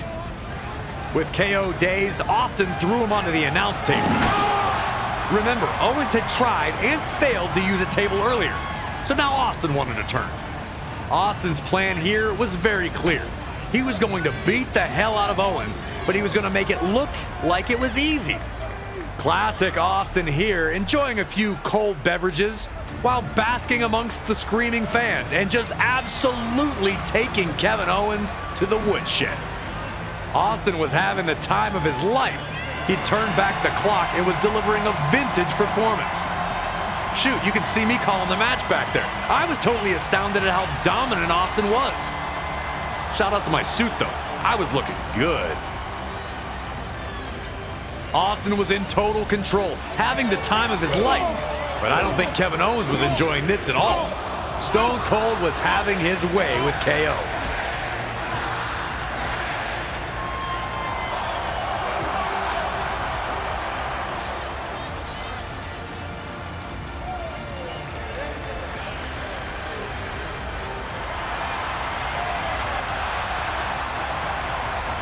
After spitting his drink into Owens' face, Austin was finally ready to bring this back in the ring. KO needed to turn the tide, and fast, or he was soon going to find himself on the losing end of this match he'd waited years to manifest. Perhaps getting a little too comfortable, Austin appeared to take his eye off the ball for a second. But that was all Kevin Owens needed to drop Austin with a hot shot and finally catch a breather from the constant onslaught. But instead of following up with devastating offense, KO looked to commit Grand Theft Auto. What he was planning to do, I have no idea. Run Austin over, drive away to safety, we may never know. Whatever the plan was, he took way too long trying to make it happen, and now Stone Cold was back.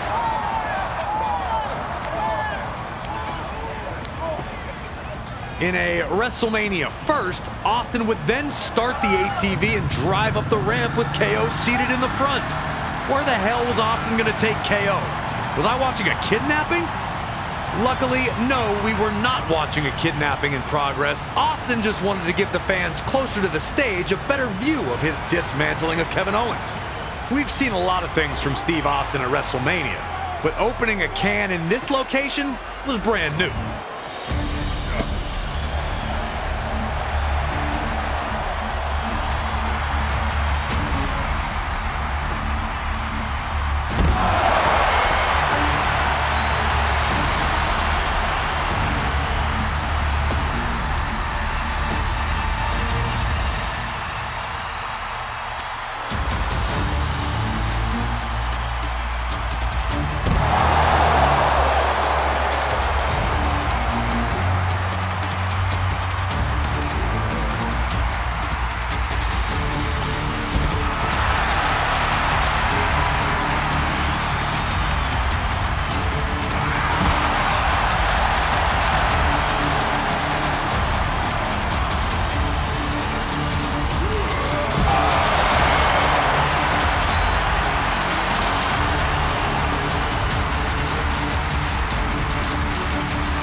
when it looked like Austin was on his way to victory, bam! KO shocks the whole building by dropping Austin with a stunner.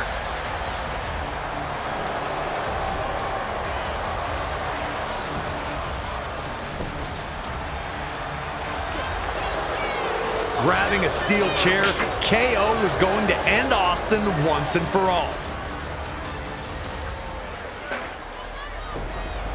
But Austin was ready, moving out of the way, which caused KO to hit himself with the chair. Another humiliation in a series of them on this night for Owens. Could it be time for the Stone Cold Stunner?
life, right, bro?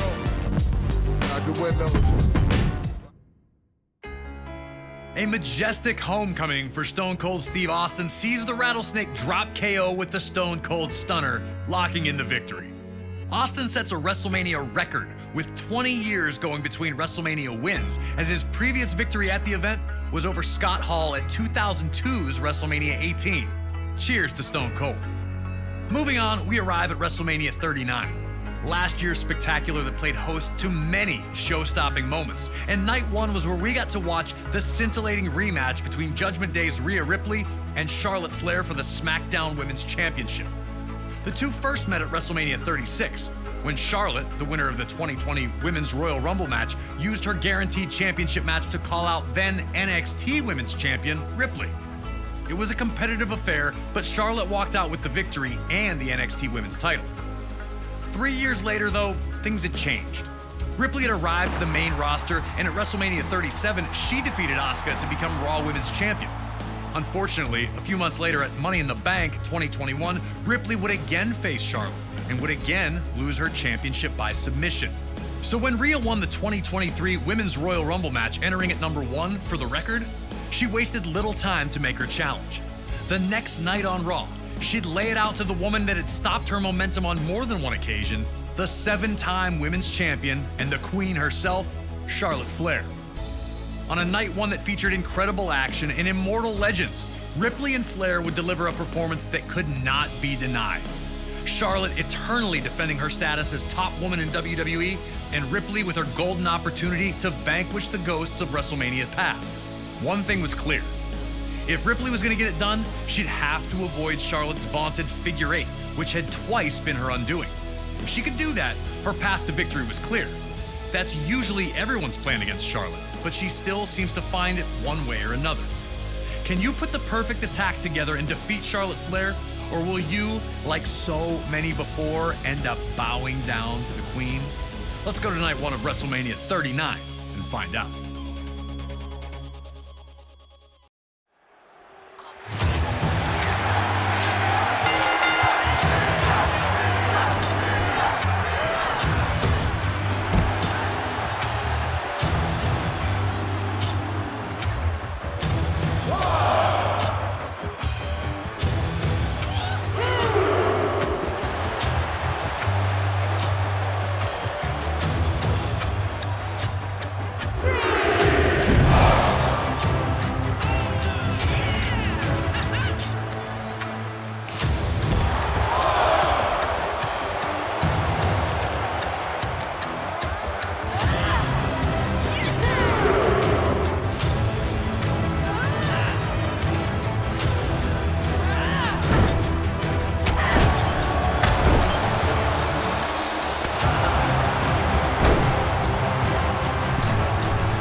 Rhea Ripley wanted to prove that a new generation was ready to take over the throne that the Queen had occupied. But that's easier said than done against Charlotte Flair. She had counters for Irish whips, big boots to stop oncoming attacks, and was willing to take to the sky to defeat her challenger. Charlotte was starting off strong.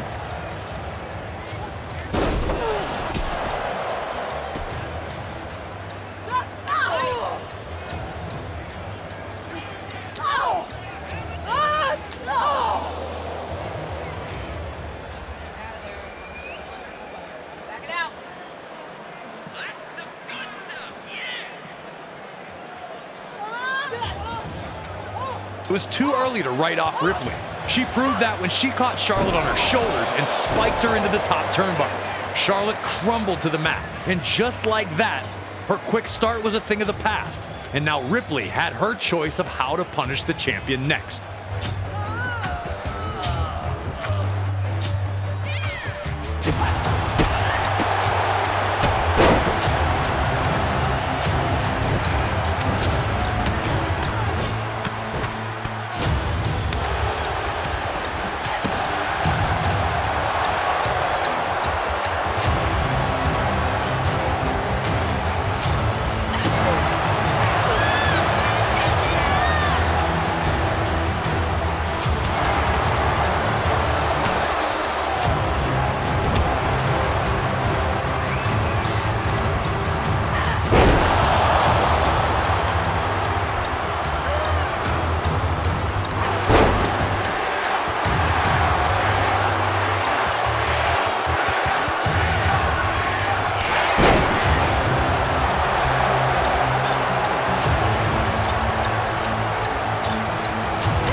Rhea had continued to put her brutality on display, ready to finish Charlotte surprisingly early.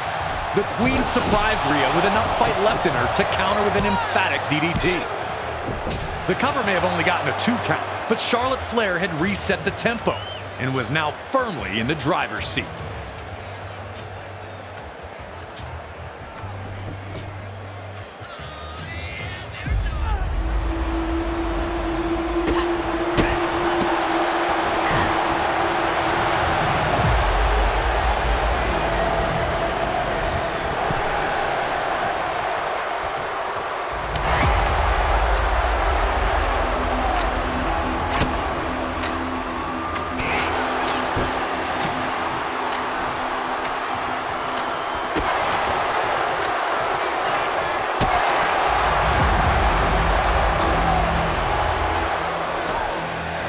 Rhea started hitting Charlotte with some big shots.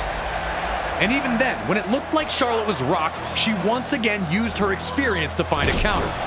These were the moves of a seasoned veteran, stifling her aggressive challenger at every turn. The champ took a minute to compose herself before popping back to her feet, showing that despite the damage thus far, she was just fine, thank you. Charlotte was in her element, staring at the crowd filled with her loyal subjects. But with Ripley down, she had to act fast.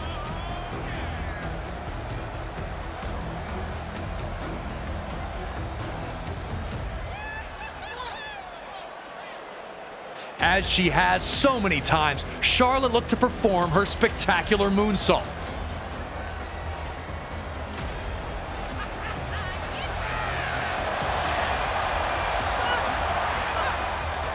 Ripley saw it coming and pulled out one of the most devastating moves of the entire match, a super German suplex that turned Charlotte inside out. How Charlotte kicked out, we may never know. At this point, you could see the resignation on the face of Rhea Ripley. If that super German suplex wasn't going to put Charlotte away, what was? But you can't give up in moments like these. This is where Rhea was going to show us exactly what she was made of.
A rare double knockout brought the action to a halt, as these two were proving to be more evenly matched than initially anticipated.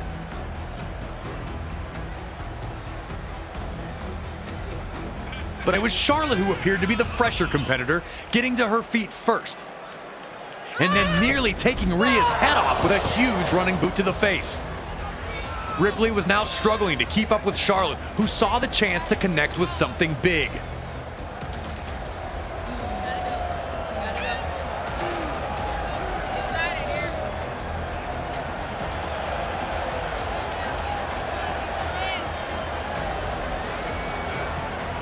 Knowing what was coming, the fans grew louder while Charlotte ascended to the top turnbuckle.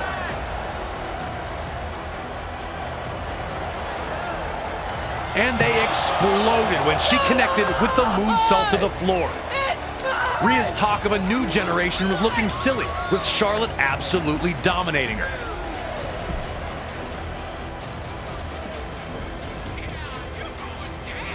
Once Charlotte got back in the ring, she wanted the figure eight, but Ripley had it scouted, able to kick herself free, and avoiding a Charlotte spear attempt. With Charlotte distracted by the official, Rhea would unleash a monstrous headbutt and connect with Riptide. But Charlotte shocked the crowd again, managing to kick out at 2.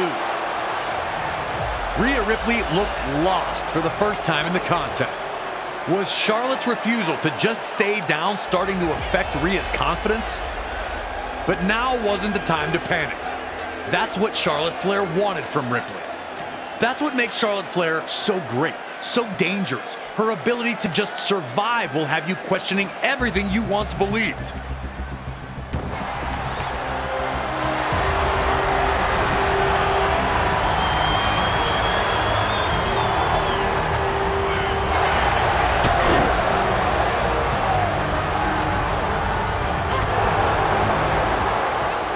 Rhea and Charlotte both wore the effects of the battle on their faces and both refused to stop fighting. Rhea needed this redemption. Charlotte needed to prove she was still the top woman in WWE. But it was Rhea who went down first, and Charlotte was ready, again looking for her world-renowned figure eight. Before Charlotte could bridge up though, Ripley, as she'd done the entire match, avoided being locked in the hold, this time grabbing the ropes to force the break. Ripley's growth was obvious. She'd tapped out to the figure eight before, but tonight was ready to counter it at every single opportunity. And now it was Charlotte Flair who looked lost in there. For the first time, it was the veteran displaying a bit of panic, much like Ripley had earlier in the battle.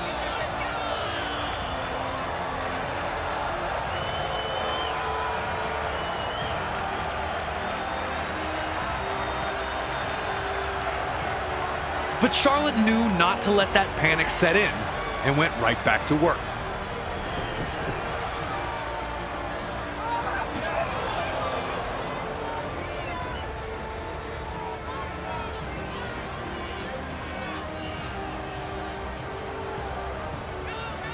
Whatever it was going to take to defeat Ripley, Charlotte would figure it out. And it was in this moment that Ripley refused to go quietly, elbowing herself free.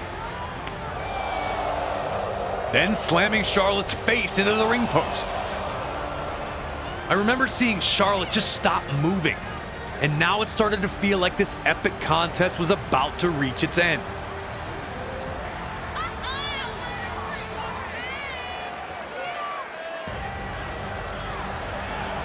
It almost seemed like a foregone conclusion, which is what Rhea Ripley had insisted it was the whole time, as she cradled Charlotte and absolutely folded her in half with a monumental riptide off the second rope. All that was left was to count to 3 and crown Rhea Ripley the new SmackDown Women's Champion. The emotion on Ripley's face as she put the demons of 3 years prior to rest showed just how badly she wanted it.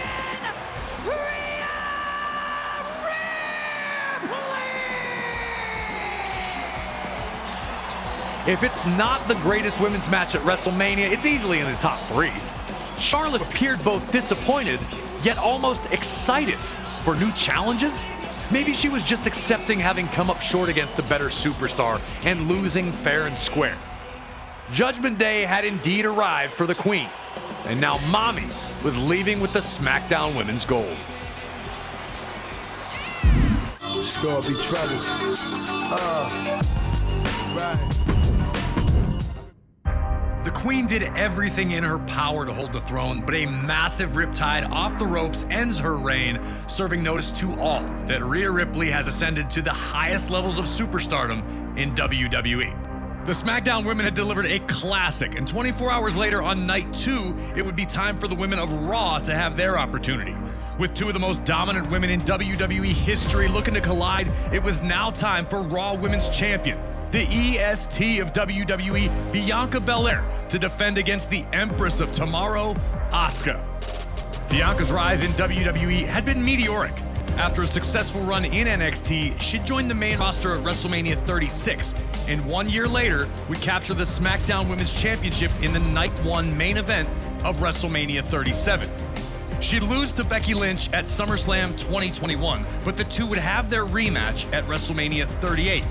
This time, however, Becky was the Raw Women's Champion after being drafted from SmackDown, which would lead to her relinquishing the SmackDown Women's Championship in exchange for Raw's version. And this time, it was Bianca emerging victorious. Belair's reign would see victories over former women's champions Becky, Bayley, and Alexa Bliss. Truly in her element, no one has been able to find an answer for Bianca Belair, which is what made the world of sports entertainment buzz in anticipation when Asuka emerged from the 2023 Elimination Chamber as the winner, guaranteeing a meeting with Raw's women's champion at WrestleMania 39. When it comes to accomplishments, Asuka has left no stone unturned.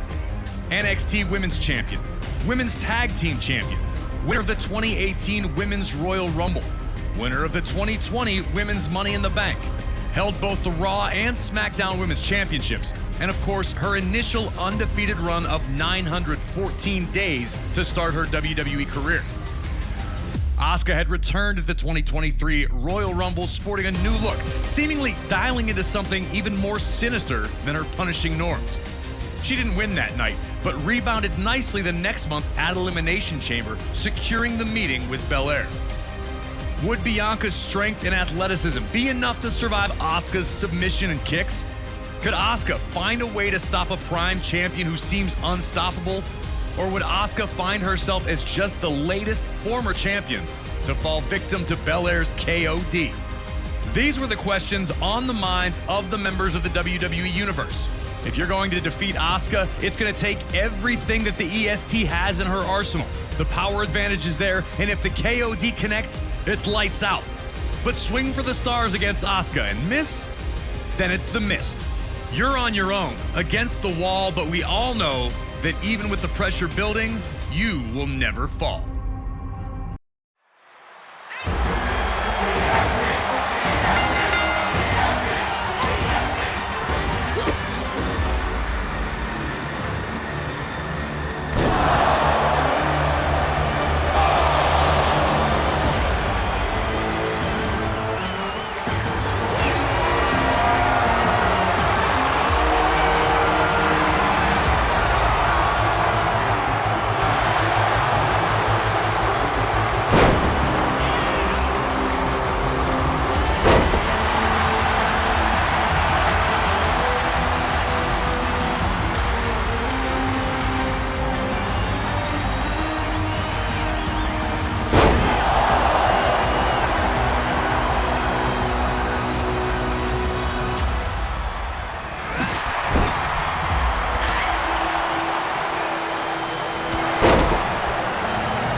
Despite only being made official weeks prior to WrestleMania, the entire WWE Universe was excited to see this clash between Asuka and Bianca Belair. Asuka looked to take control, sidestepping an overzealous Bianca's charge and connecting with a huge front kick. While not possessing the strength of Belair, Asuka's kicks were absolutely potent and could end the match at a moment's notice. Bianca tried to recover, but Asuka would not relent. Belair was able to catch a kick, hoping to bring this flurry to an end. But Asuka took advantage of the space between them, launching an apron dropkick that sent Belair crashing to the post. No feeling out, no chain wrestling. Asuka wasn't playing games in there. Perhaps caught up in the moment, Asuka then tried something not normally seen in her playbook. Looking to suplex Belair from the ring to the floor. Can you even imagine the damage if Asuka connected with something like that?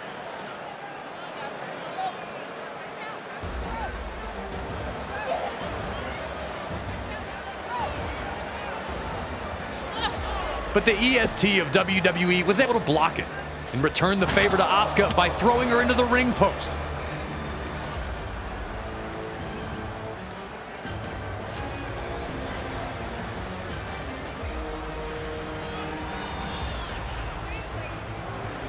Having slowed the pace down, Bianca could now use her strength to keep Asuka in check and perform a suplex from the outside to bring Asuka back into the ring.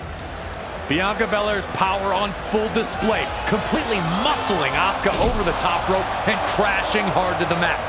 If Asuka was going to win that night, she'd have to avoid letting Bianca get a hold of her.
Eventually, Belair was able to wear Asuka down with her power, and a huge body slam looked to completely deflate the Empress of Tomorrow.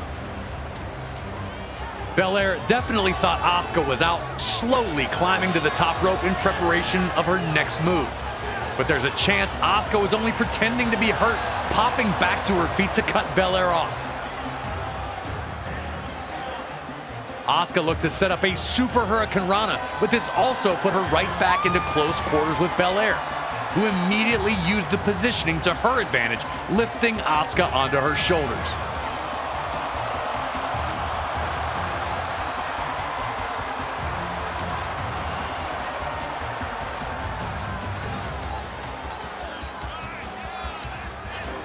It didn't last long, with Asuka fighting free and then pulling on Belair's ponytail to bring her down. The second Belair was on the mat, Asuka dropped her with a powerful lung blower, regaining control in this incredible struggle.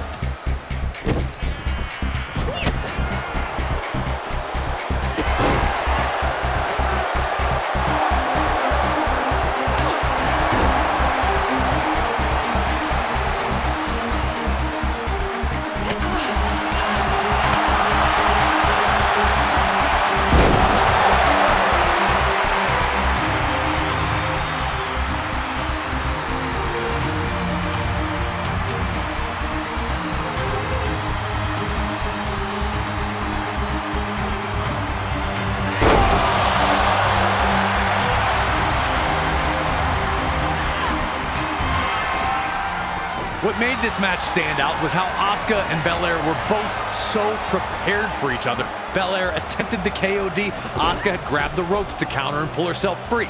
A series of counters saw Belair duck Asuka's attempt to hit her with the poison mist. Then the two avoided various strikes from the other.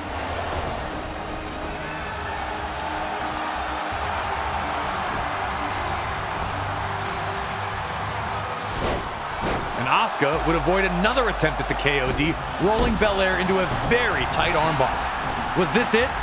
Had Bianca's luck run out? When you're as strong as Bianca Belair, you don't need luck.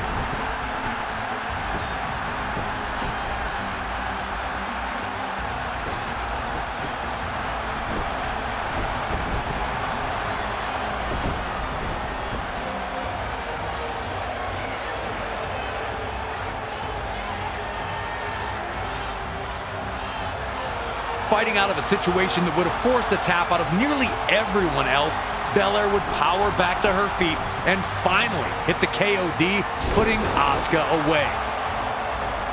Despite fighting valiantly, Asuka had no answer for the overwhelming force of Bianca, and the WWE Raw Women's Championship was going to stay around Belair's waist.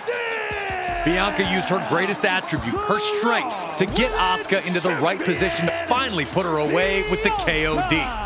But don't get it twisted. Bianca's tenacity and heart also helped her last long enough in a highly competitive match to have the chance to find that opportunity. Another WrestleMania classic delivered by the women of WWE.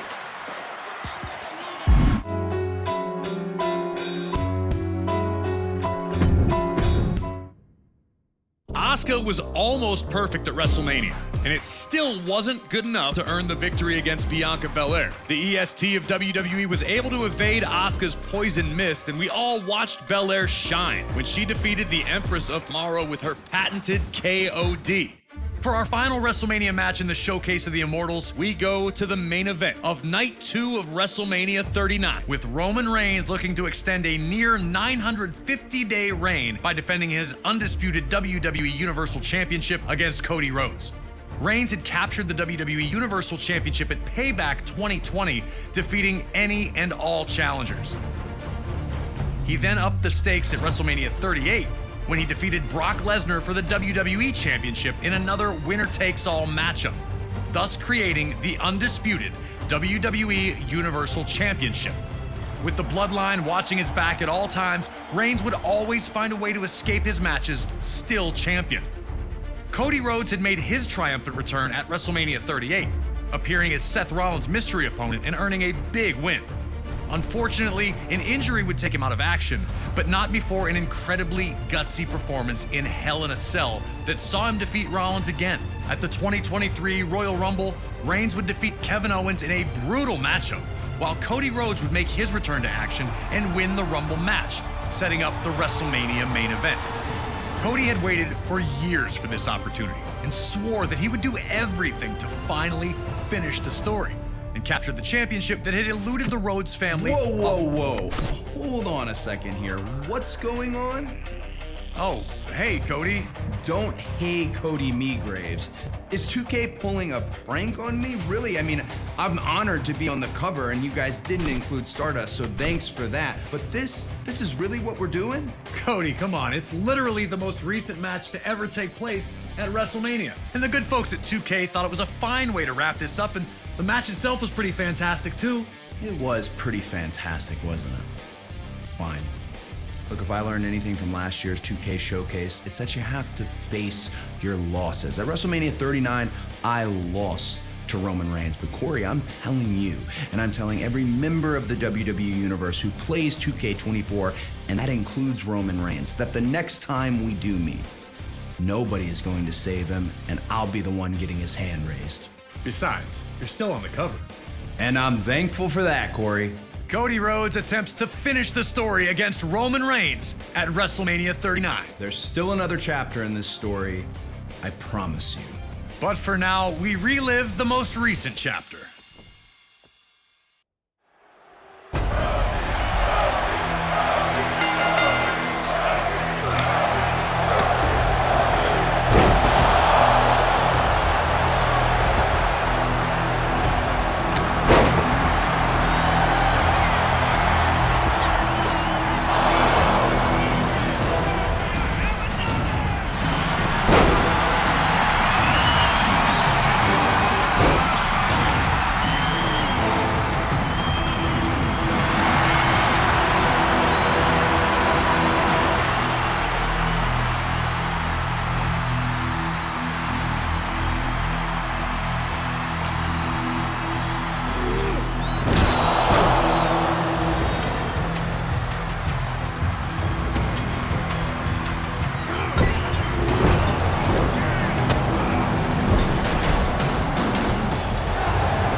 Cody Rhodes had the early momentum in his quest to finish the story, but a misguided trip to the ringside area would soon bring that to an end. With both Paul Heyman and Solo Sikoa at ringside, I don't think anyone expected Roman Reigns to play it clean, but I do think there was a level of surprise as to how early and how blatant the cheating was going to be.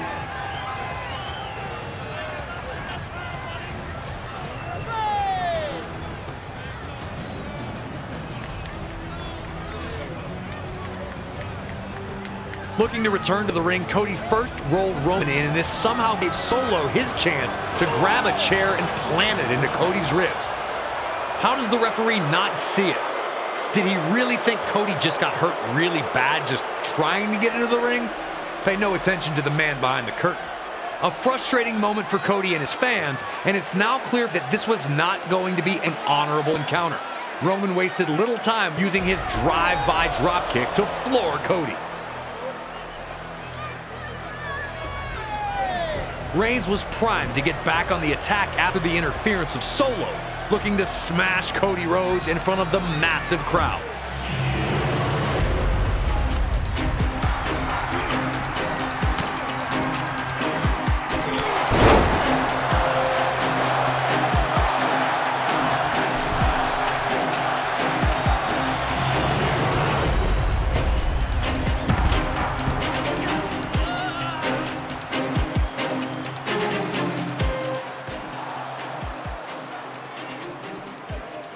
Reigns was cruising, not having yielded the momentum once he got it. But like Rhodes earlier, Roman would take a trip to ringside that would take his control away. After Cody slammed Roman into the mat, he'd climb to the apron, when again Solo interjected in the match, hitting Cody hard with his own belt.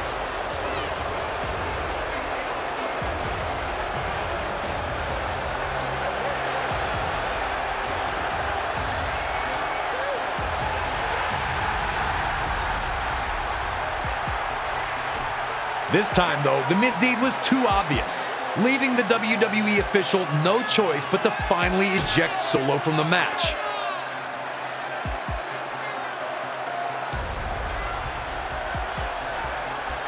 The Bloodline's best laid plans were going up in flames.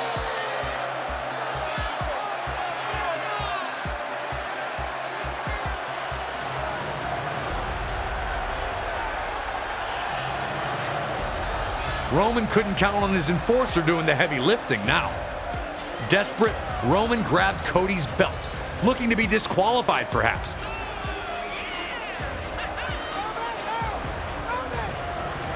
The referee grabbed Cody's belt. This left Reigns open for a huge super kick, and while Roman staggered, Cody hit crossroads. In an instant, Roman's trajectory had changed drastically. It was all falling into place for Cody. Was this really it for the Tribal Chief?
Things really broke down later on in the match, though.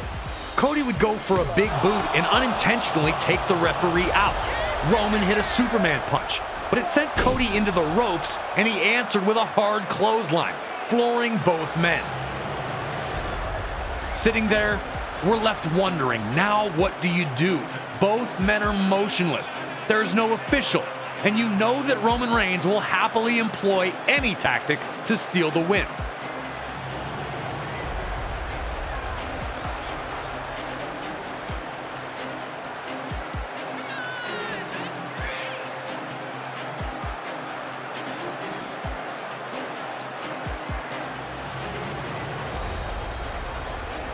Cody would slowly get back to his feet first, giving the crowd hope that his victory was near.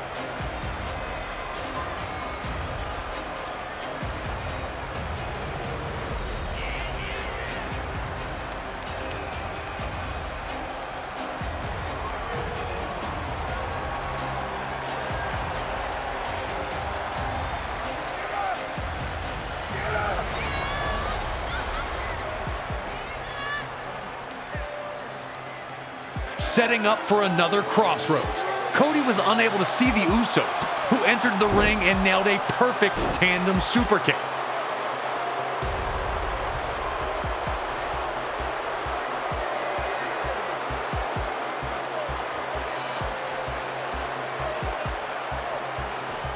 They followed up by 1D in the middle of the ring.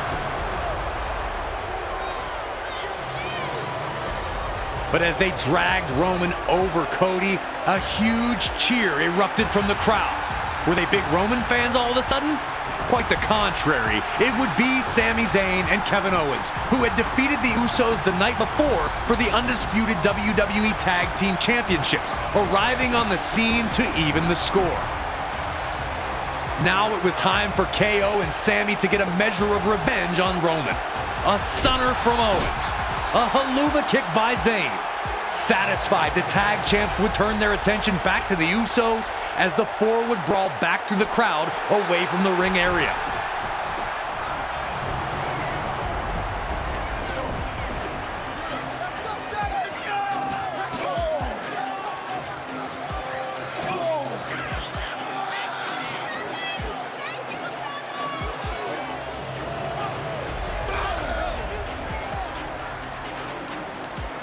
Suddenly we see Cody slowly crawling toward Roman with a cover. We believe he's got it wrapped up. Who is going to kick out of a stunner? And would anyone feel bad if Roman Reigns lost like that?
Cody's adrenaline was high, and he could see that Roman was fading.